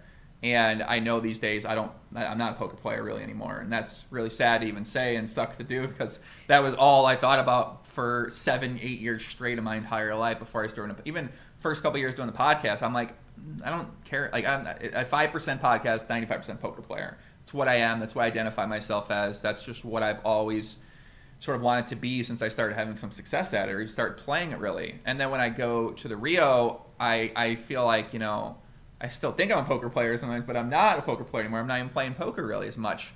And then when you get people that come up to you and sort of commend you and say, like, we like what you do for poker, and I'm like, well, I did that because I was a poker player, and now I don't consider myself that anymore. So, like, well, what am I really doing? Like, so it's, I guess for me, I don't know why I don't enjoy that part of things. And some people say, like, well, how can that be true? Like, you worked hard to get here.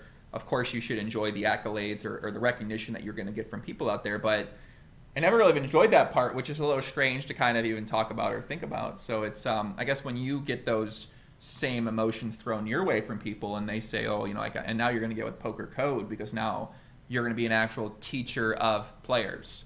So now you're going to get a different vibe from them because now you're helping them potentially make more money and become better at what they're doing. So you're not just inspiring them from your play or from your success or from your demeanor, from the words that you say. Now you're inspiring them, or they're going to have a feeling towards you of actual, it made a difference in my life on a personal, deep level. So you're probably going to get different comments now. So how do you think you're going to, I guess, think about that when that does take place? It's not that I'm saying, oh, this has no place, or this, you know, it's like I don't appreciate that. It's just a different approach. It's just I think when people approach me or when they talk to me or when they congratulate me or like when they say, I feel more comfortable with it actually now, but it's also because I feel more comfortable with myself. And I feel that I have more acceptance also for a wider variety of people. And so there's a lot of things that come with it around judgment and around being, very competitive and like there's so many and then it matters to me what other people think more, and it's like there's so many things. I could continue like hundreds of things in that area where that somewhat all softens and it all changes in some way. And I can tell how when somebody approaches me, it's like it's more mellow, just more flow, it's okay, it happens, I can feel like how they're maybe excited about it or how they want to share something. It doesn't react so much in me anymore. It's not like, oh my God, wow, like this person just said something. But I also am like, oh, okay, this is weird. Like I don't want to talk to that person. So it's okay. It's a very interesting experience. I'll tell you that right now. It's not what I imagined it would be, because I think you kind of grow up and maybe you're like, oh, I wonder if you get recognized or people respect or fame or whatever, that kind of thing like that. And then you never know how you're going to deal with it when you get there. And then when you get there, you realize like, man, maybe that's not the most, that's not the most favorite part, is kind of dealing with those things, even though it's well earned by you because you put in that hard work and that effort and that consistency. And that's what comes when you play a game based off of public recognition. That's what poker is. You get a lot of public recognition for it.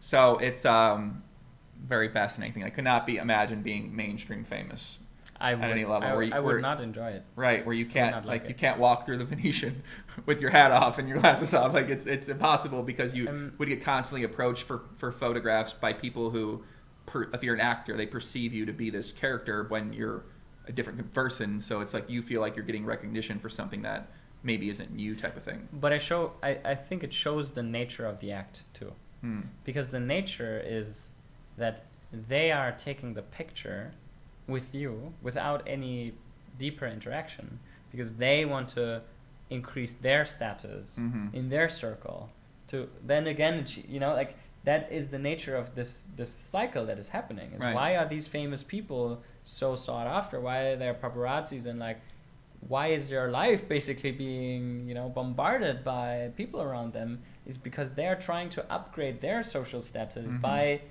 leveraging their social status. And that's the interesting part, is it's not the interaction itself that is the annoying part. If a lot of people would really like to connect to you and would like to talk to you, that's not the annoying part. I have a lot of very genuine and nice interactions with people who really care about, you want to share something, that's not something that annoys me. Because then also you can say hey, I'm on the way over there. It's when they're genuine, when it's authentic, it's okay.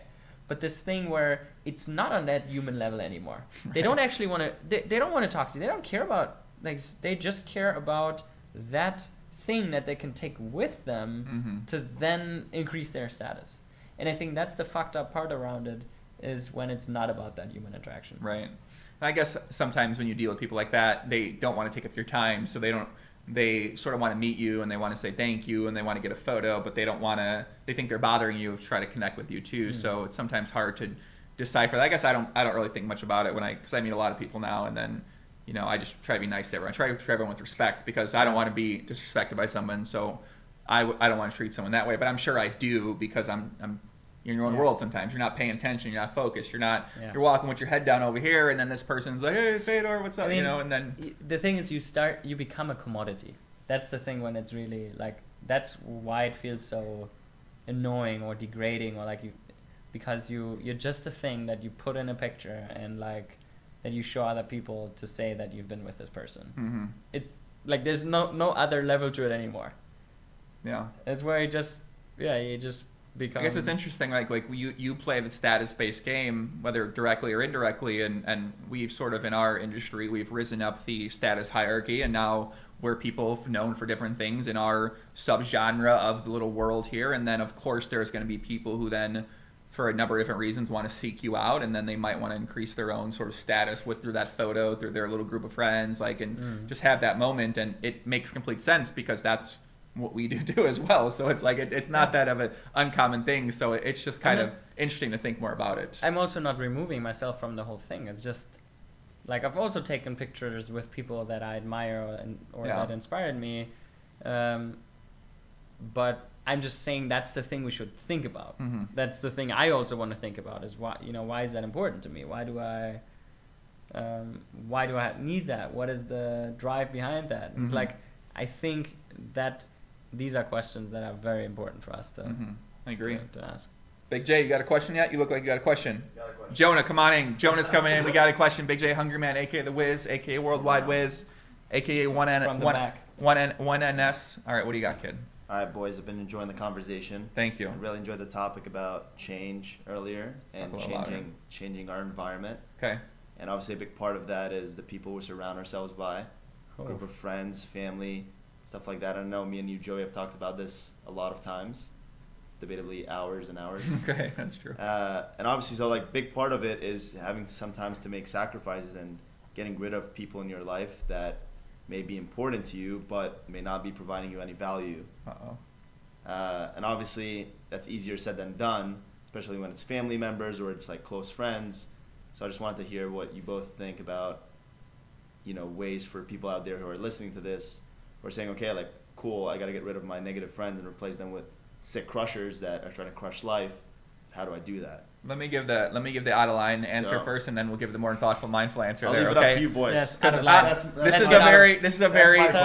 is something I've talked with Jonah about infinitely, and that's a big reason why he changed his entire life structure, is because he had a lot of those people around him in his life who were, I was talking about this last night actually with a friend of mine, they were very unsupportive of what Jonah did. So Jonah was he was in law school in Malta, he had friends around him, he had a girlfriend around him, who were very unsupportive and very toxic in terms of what his stream was. His stream was to pursue videography, to create a vlog, to travel the world, to live in different places, to potentially travel out there and live on his own life, be his own man, sort of thing like that. The people around him were and definitely eat. I mean, I think I may have had some influence on that one, unfortunately. And he had all these people who were so negative all the time, and I was like, it's like, fuck these people, man. Honestly, like, you just have to get rid of these motherfuckers. One, I think you got a lot of talent. I think you can do whatever you want to do. If you want to do videos, man, you can do videos. Your shit's good. Just keep working, keep studying at it. And when people are trying to bring you down around you, you have to remember, like, this is where they're coming from, but not everyone's going to be that way. And you can find other people out there who are going to be supportive of what you want to do, and then you can actually start to pursue that and feel great about it. And I feel like once I tell Big J that, his entire mindset was like, well, damn, you're right. I've been thinking this entire time. My friends ain't been saying this to me. So, all right, I have to get rid of these people. And that's what he did. Got rid of the people in his life, and then was able to sort of really pursue his main thing. And I get this question from a lot of people, and I think it's sort of, like I said, this is going to be a lot of line answer. Fedor's going to have a lot more thoughtful answer to this question. Very philosophical answer. Way more philosophical. To me, it's just like, get rid of these motherfuckers. And it sounds hard. It sounds like harder, but that's what it comes down to, is you get rid of them, you subtract them, you put people in that are going to support you and that are going to help uplift you to where you want to get to. And for me, it's really as simple as that. And Fedor, But how do you find the people? How do you find the people? That's a different question. Fedor, give him the Fedor answer here. In essence, I agree with you, but I have a very different perspective on it, because I really think that most of these people you were talking about, I think they care about you. Mm-hmm. I think they want you to succeed. They just have a very different perspective on what that means. Right? They want you to do good. They want you to feel good. They just look at it mostly from their own perspective. So do we, right? So when you say, like, they're not supportive, they're like not helping you, they're trying to help you, they're just trying to help you from their lens. It's like, hey, you should pursue this, you should go with this, like, finish this, because they think that's going to be the thing that makes you happy. Right. So I think in the end, it actually, for me, it always goes back, and I think that's putting a lot of it on other people. So I would encourage to say, how can you bring it back to yourself? Is like, maybe you haven't been honest enough with yourself, or maybe you haven't been honest enough with them. Mm-hmm. It's like actually telling them, is like, this is the thing I'm really passionate about, this is the thing I want to pursue, and then also making like decisions about it.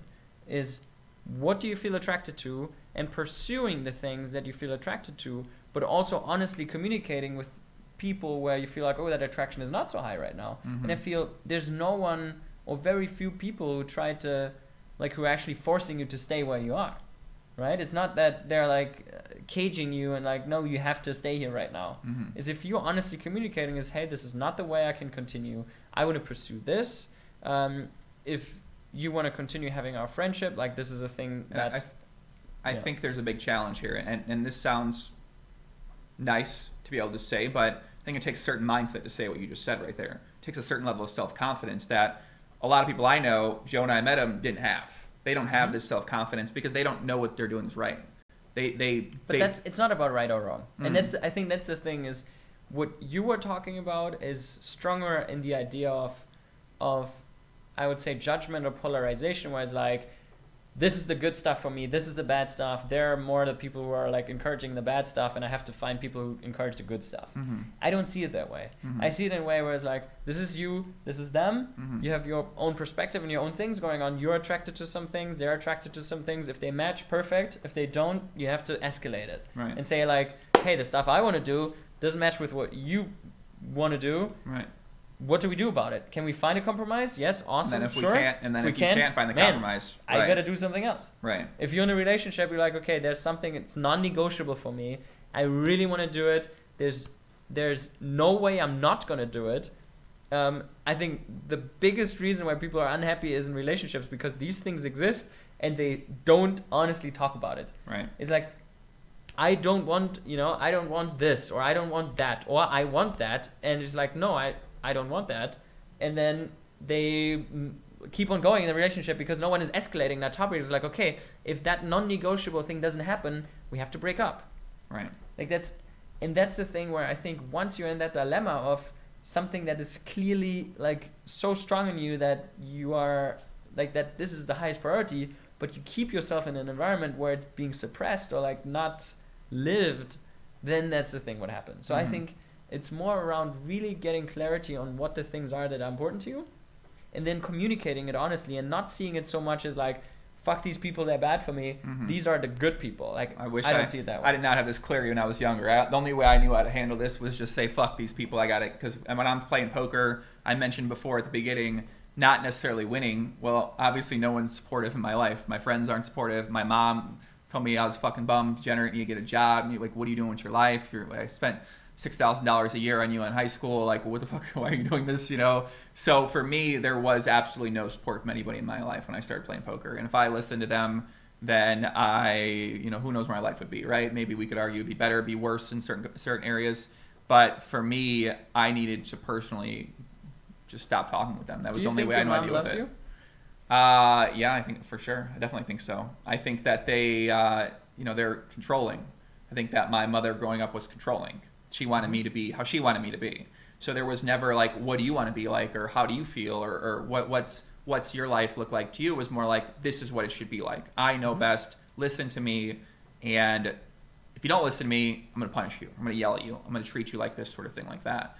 So I think when you grow up around that environment, everyone's going to react differently. And I think I reacted by, which is probably normal to just say we're rebellious. It's like, well, I don't want to listen. I'm going to do my own thing. I want to do what I want to do. I want to learn how I want to learn. So I think that's something that I experienced growing up that I'm sort of just realizing now in my life when I start to ask myself more questions, as you said, which is something I've been really trying to be more mindful of this past maybe 2 years.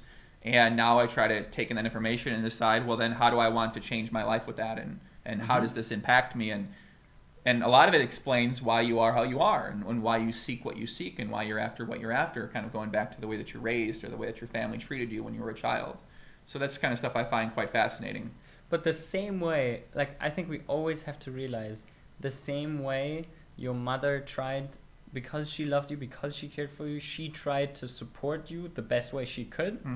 And maybe from her perspective, the best way was the way she did it. Right. The same way you're doing the same thing from your perspective for other people around you that you care about. Yeah. It's not something different. It's just a different manifestation. Right. She might do it in her way, you might do it in your way, but we all do it. Right. We do it with our girlfriends, we do it with our friends, we do it with our family, we do it with our job. Like we all try to shape the way or shape the things in a way where we feel like it's best for them. Right.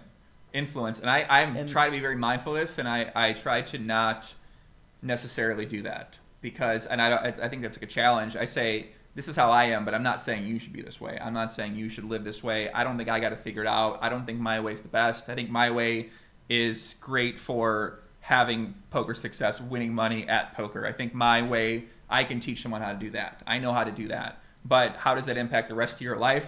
we can debate very negatively in some areas if you've chosen to focus on those areas. So for me, I mean, that's kind of a big thing I'm dealing with now with doing content, because I understand that a lot of people are going to listen to the message that I put out there, and I control the conversation me and you are having right now, because I can ask you anything I want to ask you, and I can ask any guest guy that I have on what I want to ask them. And I understand it's a very powerful thing, because there's going to be 30, 40, 50,000 people that watch some of these podcasts that are very directly influenced by what I say, what I ask, and what the guest answers, and then how I follow up with that. So I'm trying to then decide, well, is what I know a way that people should be? I'm not really sure, man. Like, it's pros and cons, and I think just kind of mentally dealing with that on my own right now is a place I'm in too. And I think it's a big reason why I haven't done as much content, ever been as excited to do content, is because, like, maybe it's why I lean towards the more sarcastic content, is because it's obviously not serious. When I'm breaking down a fight, it's not a serious thing.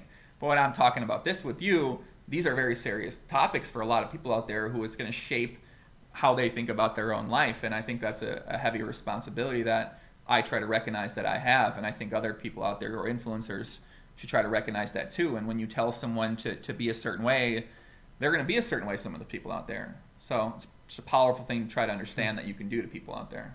I think what I've found the most powerful for me is to understand the way people come to their perspective more often.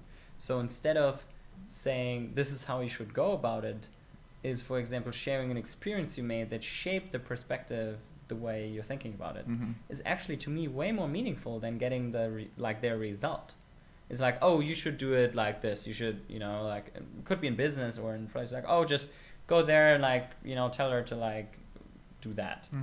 And like, huh, okay. So, or it's like, oh, I've been in a similar situation where it reminded me of this situation where my girlfriend broke up with me, and then, like, I felt like this, and then I did that, and it actually made me feel bad. Now I have this information of that person that I maybe know well, where I know his history to some degree, and I know he went through this experience that I can relate to, and then I can see what he did and, like, how it made him feel afterwards. We're talking about a totally different field of information now. So I think there's a way about sharing perspective that is not so intrusive and not trying so much to just push a result onto you to get the behavior you want to see, right? And I think that is the difference, is when you share your experience, your perspective, your information from your side of the field, then it evolves into something new through their lens and their perspective.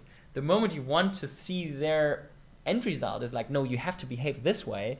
You're trying to manipulate their whole process of, like, how they even get there. Right. Because you want to see this end result. It's like, you have to behave this way. Which we could argue is a very effective and powerful method to get people on your side, or to sell products, or to do these things. And exactly. So when you start to think, well, then people are probably doing this to you, you don't even realize it, that you sort of watch other people and you have that, okay, well, they're trying to obviously lead me down the path. It's kind of like the crypto, like a very basic example. It's the cryptocurrency people. The people that talk about cryptocurrency all the time are the people that are probably the most heavily invested in cryptocurrency. So obviously they want to influence you to be positive on crypto and to invest in crypto, because that's what they're invested in too. Yeah. Just like poker players. Like I have a direct incentive to try to inspire people to play poker. You have a direct incentive to try to people to inspire them to want to sign up and get better at poker, and maybe check out your product Pokercode, or check out Prime Mind or anything like that too. So it's like we kind of decide how we want to be, and then we maybe find the influences that support the way we want to be, and then we take in other influences from other areas and evolve from there. But I think there's to also add another perspective onto that is, I also recommend a lot of books. I recommend a lot of other stuff that I have no affiliate, like that I have no... Rocker World, the Sex Guide for the Modern Man. Fedor recommends this book right here. If you want to become one of the top lovers in the entire world, like the young prince Fedor Holz, allegedly, I'm not saying I got personal experience, I'm just saying what I've heard. Check out this book, Rocker World, the Sex Guide for the Modern Man, gifted to me by young Fedor Holz. Thank you very much, Fedor. I appreciate that. That was a great ad placement. Half of that story was true. Wow, guess what half is true? There's a lot of that story right there. Sorry, nice book. I mean, I appreciate the gift. That was nice from you. Jonah read that book 100 times. I have a big affiliation deal with them. So do you? You promote that? You got the code. Where's the patch? I don't see the patch. No. That is that's a big ass patch for Pokercode. Man, I love it. Did you, when you thought about the patch, did you say like I want it to be the size of a small breast, or did you say like I want it to be the size of a big breast? Big boob. Big boob. Okay. Yeah, I like. You like it? You like big? You like that? You Actually, like that patch? never cared so much. Never cared that much. No. How's the love life going, young Prince? Good transition. I know. Good transition. I know we're here, we're there. I know, sometimes you're more introspective. Sometimes you're feeling good. Sometimes you look happy right now. So I'm imagining things are going well. Actually, I mean, I've been in a relationship for a little over a year. Mm-hmm. We broke up about 2-3 months ago. Pretty, like, I'm super grateful for the relationship because it really made me realize a lot of things. So it was this constantly realizing more things about myself, where it's this, again, like this, I don't know if you know these soccer games where you have this circle of like different skills that like are differently developed. Mm-hmm. And I just like feel a personality test. Exactly. Thing, yeah, right? exactly. Yeah, you have this thing. And then I feel there is always, first of all, it's like multidimensional, like different spheres, and then you have these different skill sets, that like are in there. And sometimes you kind of have a blind spot for like an area of things. And I really was this how to really lead deep, and like relationships is one thing, but I've gained this new perspective on like vulnerable, like really deep relationships. Mm-hmm. And she was so great at that she through like that she showed me like how to really love someone, right? Like what does that mean to actually be vulnerable and open in a relationship? Yeah. And through that I discovered so many things about myself. I was like, holy shit, there's so many things how much deeper I can go. And that was, and I guess once amazing. you learn about yourself, that's when you potentially evolve as a human being, and then that other person that you're with evolves as well too. And sometimes you learn more about yourself, and you decide maybe this. And I guess when you think about the idea of being with someone and the idea of a potential love, do you consider that to be someone that you have a lot in common with, or do you consider the idea of love to be something different? Because I'm trying to figure that out for myself, and I think, well, if I have a lot in common with someone and we line up in all these different areas, well, then maybe that's the person that I should be with, but not sure if that's necessarily the right way to look at it or not. I don't see it that way. I think I see there's very different layers to it. So I think having things in common kind of decides about the comfortability of a relationship. Mm-hmm. It's like how easy it is to spend time together, and like, for example, is it very easy for you to make time for each other? If you have the same hobbies, if you live in the same city, if you go to the same school, like that kind of is how hard is it to make the everyday kind of stuff work? Mm-hmm. That's like if you live in different cities, however good your relationship is, it starts to become more difficult. If if she's into totally different things, you're into like others, like you love soccer, she hates it, like if that then like starts harder because you have to find more common ground and like spend energy on making this time, right? Mm-hmm. So it's not this overlap of like, oh, our schedules or like our time management right now just lines up and we can just do it together, but you actually now have to like spend a lot of energy on like restructuring and like creating this new bubble, right? So I think that is the comfortability layer. Then for me, like the way more important base layer is the I would say the character or like value base. So for example, I've realized for myself that the relationships that I really want to spend a long time in is one of the highest or the highest priority for me is exactly that, is a vulnerable, really loving, kind human being. Mm-hmm. So that was really like, and then earlier, I would say, or like, and I think that's what's really happening right now, is it was more of a blur of different things being on the same level. It's kind of like when someone asks you, oh, how do you want a woman to be? It's like intelligent, good looking, like charming, like this and this.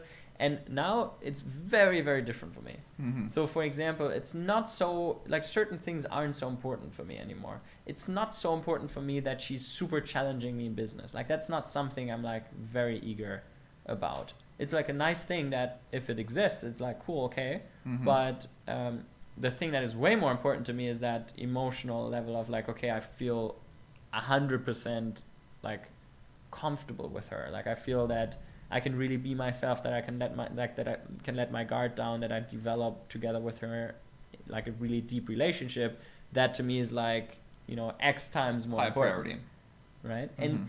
And so that's how I'm now developing this more clear differentiation between things that are very important and things that are not so important, because then also my expectation towards a relationship changes. Right. I don't need this like to be like you have to be like in every single thing up there. It's like it's okay if you're not, you know, like if you're a little naive. I don't care so much about that. It's not like it's okay. Like it's not something I'm like, oh, you have to be like super sharp and sarcastic and like just punt like. You love that, Big J. Yeah. I'm thinking about the kind of girl for Big J over here. What do you think, Big J? Big J over here, hungry man. Yeah. I never met a more hungry man in my life, honestly. I really haven't. He likes a feast. The man. Yeah, I've never met a man that's tried out more cuisines from all over the world as well too. Really? Yeah, like just a man that's just a worldwide eater. You know, like you sometimes meet people who are like, I hate barbecue, right? But I mean, Big J don't eat any food, man. He likes barbecue. Sure. He likes Thai food. He likes the Filipino food. I mean, sometimes one time he brought home this Australian kangaroo steak or something like that one time. Yeah. I was like, what are you eating, bro? Like, look, I think that we man. just had crocodile too. Yeah, crocodile. Where's that from? Was it based out of New Zealand? I'm not sure. Where's that crocodile based out of? New Zealand? Australia. Australian crocodile. Yeah, like Australia's got some weird food. Like I said, they got the kangaroo, they got the crocodiles down there. They got all these like. What's up? Sydney's got some good crocodiles. Sydney, I lived there. I ate a crocodile meat before. Yeah, I'm telling you. You've moved to Sydney before? I have moved to Sydney before. Yeah. Because of the cuisine, mainly. No, I moved there to lose all my money and ruin my life. That's why I moved there for. So, live chat. We got any questions out there?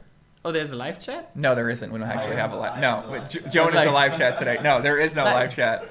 It'd be great if we had. Wow. Maybe next year we should do a live pod. Me and the Young Prince in Vegas. I should up like a few live pods next year, and yeah, we just have a little guest. We're never gonna do a podcast at the Bahamas again.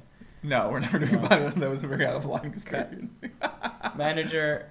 No, not like that. No, Joey's the live pod. Oh, with Perkins? Actual live pod. Oh, yeah, that was kind of bougie, but it is what it is. It's okay. Yeah. Or that was the opposite of bougie. Whatever bougie is, that was the opposite of bougie. Very non. Some live people there. It was nice. We had 10, 15 people there. It was pretty early in the morning in the Bahamas, so I guess it was a success. But I guess when you think about yourself, okay, so we give Pokercode here. People like poker advice, Fedor. They love getting better at poker. Obviously, the summer just is kind of coming to a wrap. People's lives are ruined. They're down infinite amount of money in makeup right now. Their backers are fucking furious at them. They've questioned their ability to ever continue in life. They don't know if they're going to be able to win at poker again. They don't know if they're ever going to be able to overcome the awful summer that was World Series of Poker 2019 because they've ruined their bankrolls. So what would be a piece of advice that you'd give to these people out there, men, women, adults, young people? I was going to say, I don't think any kids play poker these days. Hopefully there's no kids playing underage the World Series of Poker. That's against terms of service. But what would be your piece of advice out there to help them recover July 9th, 2019 right now? So I'll give two pieces of advice. Please. One mental and one poker. Okay. So the mental side of things, the most important sentence for me to constantly repeat is the way poker is set up. You have to accept. And that's, I think, the underlying logic of poker is when you get a bad beat, when you get sucked out on, tell yourself over and over again, that's the way the game is set up. Deep breaths, too. Deep breaths. These breathing. I hate these motherfuckers. Yeah, exactly. I run so bad. How do I never want to flip? Breathing first. Breathing first, okay. And then tell yourself the only way that you can make money in this game is that the game is set up exactly in this way. So be grateful for this being the case, because otherwise you'd be playing chess where there's like $6,000 for first and you make no money as like the 15th best in the world. So make sure to constantly tell yourself that losing these 80-20s, like that's exactly the way the game is set up so that you can actually make money. Mm-hmm. That it's actually enjoyable, that you have these emotions, that there's like fun in it, where there's variance and you like can actually become like a winning player in this tournament, in this game.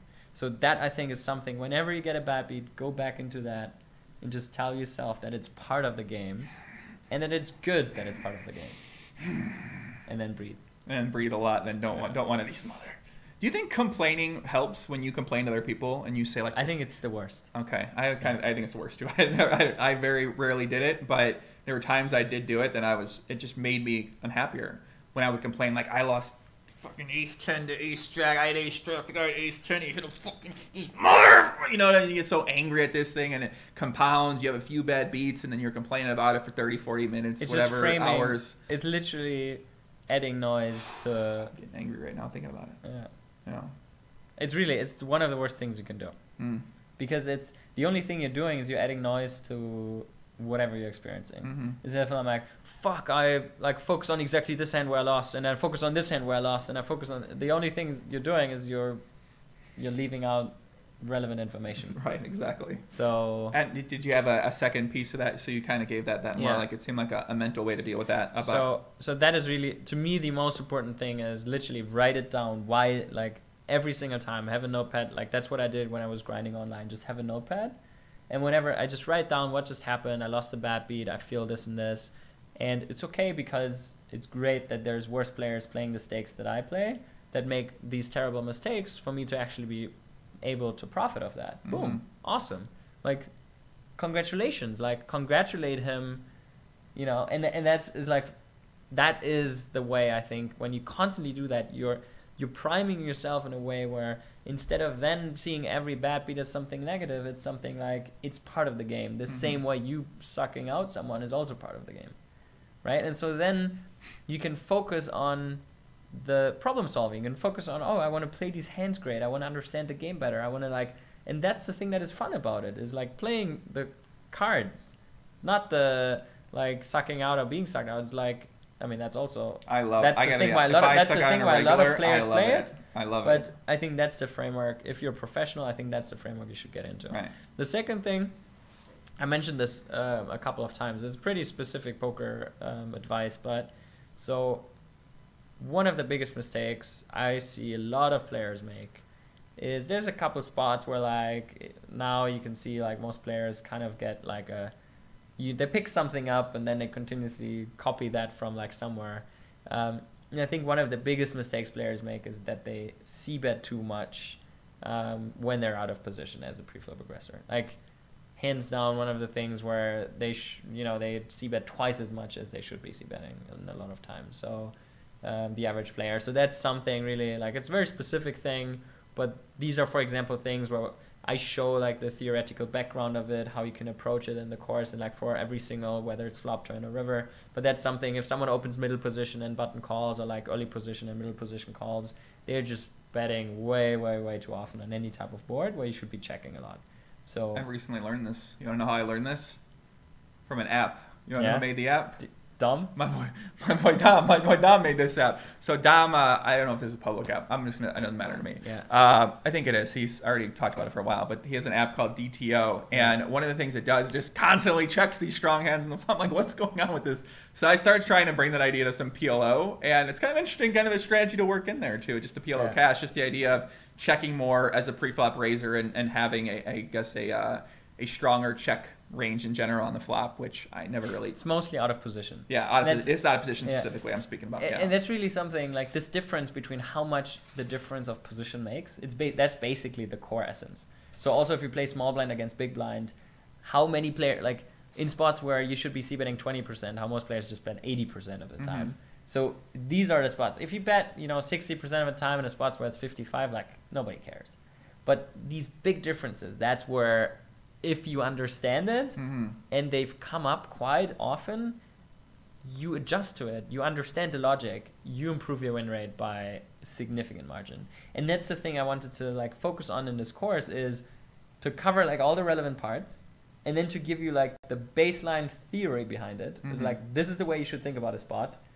And if you have a big gap in there, that's boom, immediately improving your game. Kind of just talking more about that, is there an idea for, because when you used to c-betting so much, right? Like that's kind of how we're taught c-bet. So then when you start to realize, okay, I should be c-betting less, and you start to build that strategy out, I can see that being very challenging for a lot of players, which is what makes it a unique edge to have, is because then you need to reformulate your turn ranges. Now your turn ranges are going to have a lot stronger hands in there, so do you start betting those on the turn, or are you checking those on the turn? If you check twice, check flop, check turn, is your range too weak where you're getting exploited by better, so now there's all these other Pandora's box of things that it opens up, and that now your turn and river ranges are going to be sort of not what you're used to, therefore you're not able to exactly know what your ranges are, therefore better players may be able to beat you. And that's growth. This is what makes it a unique skill to be able to do. The thing is, if you bet all your good hands on the flop already, like your river range is going to be even worse, so it's just getting better.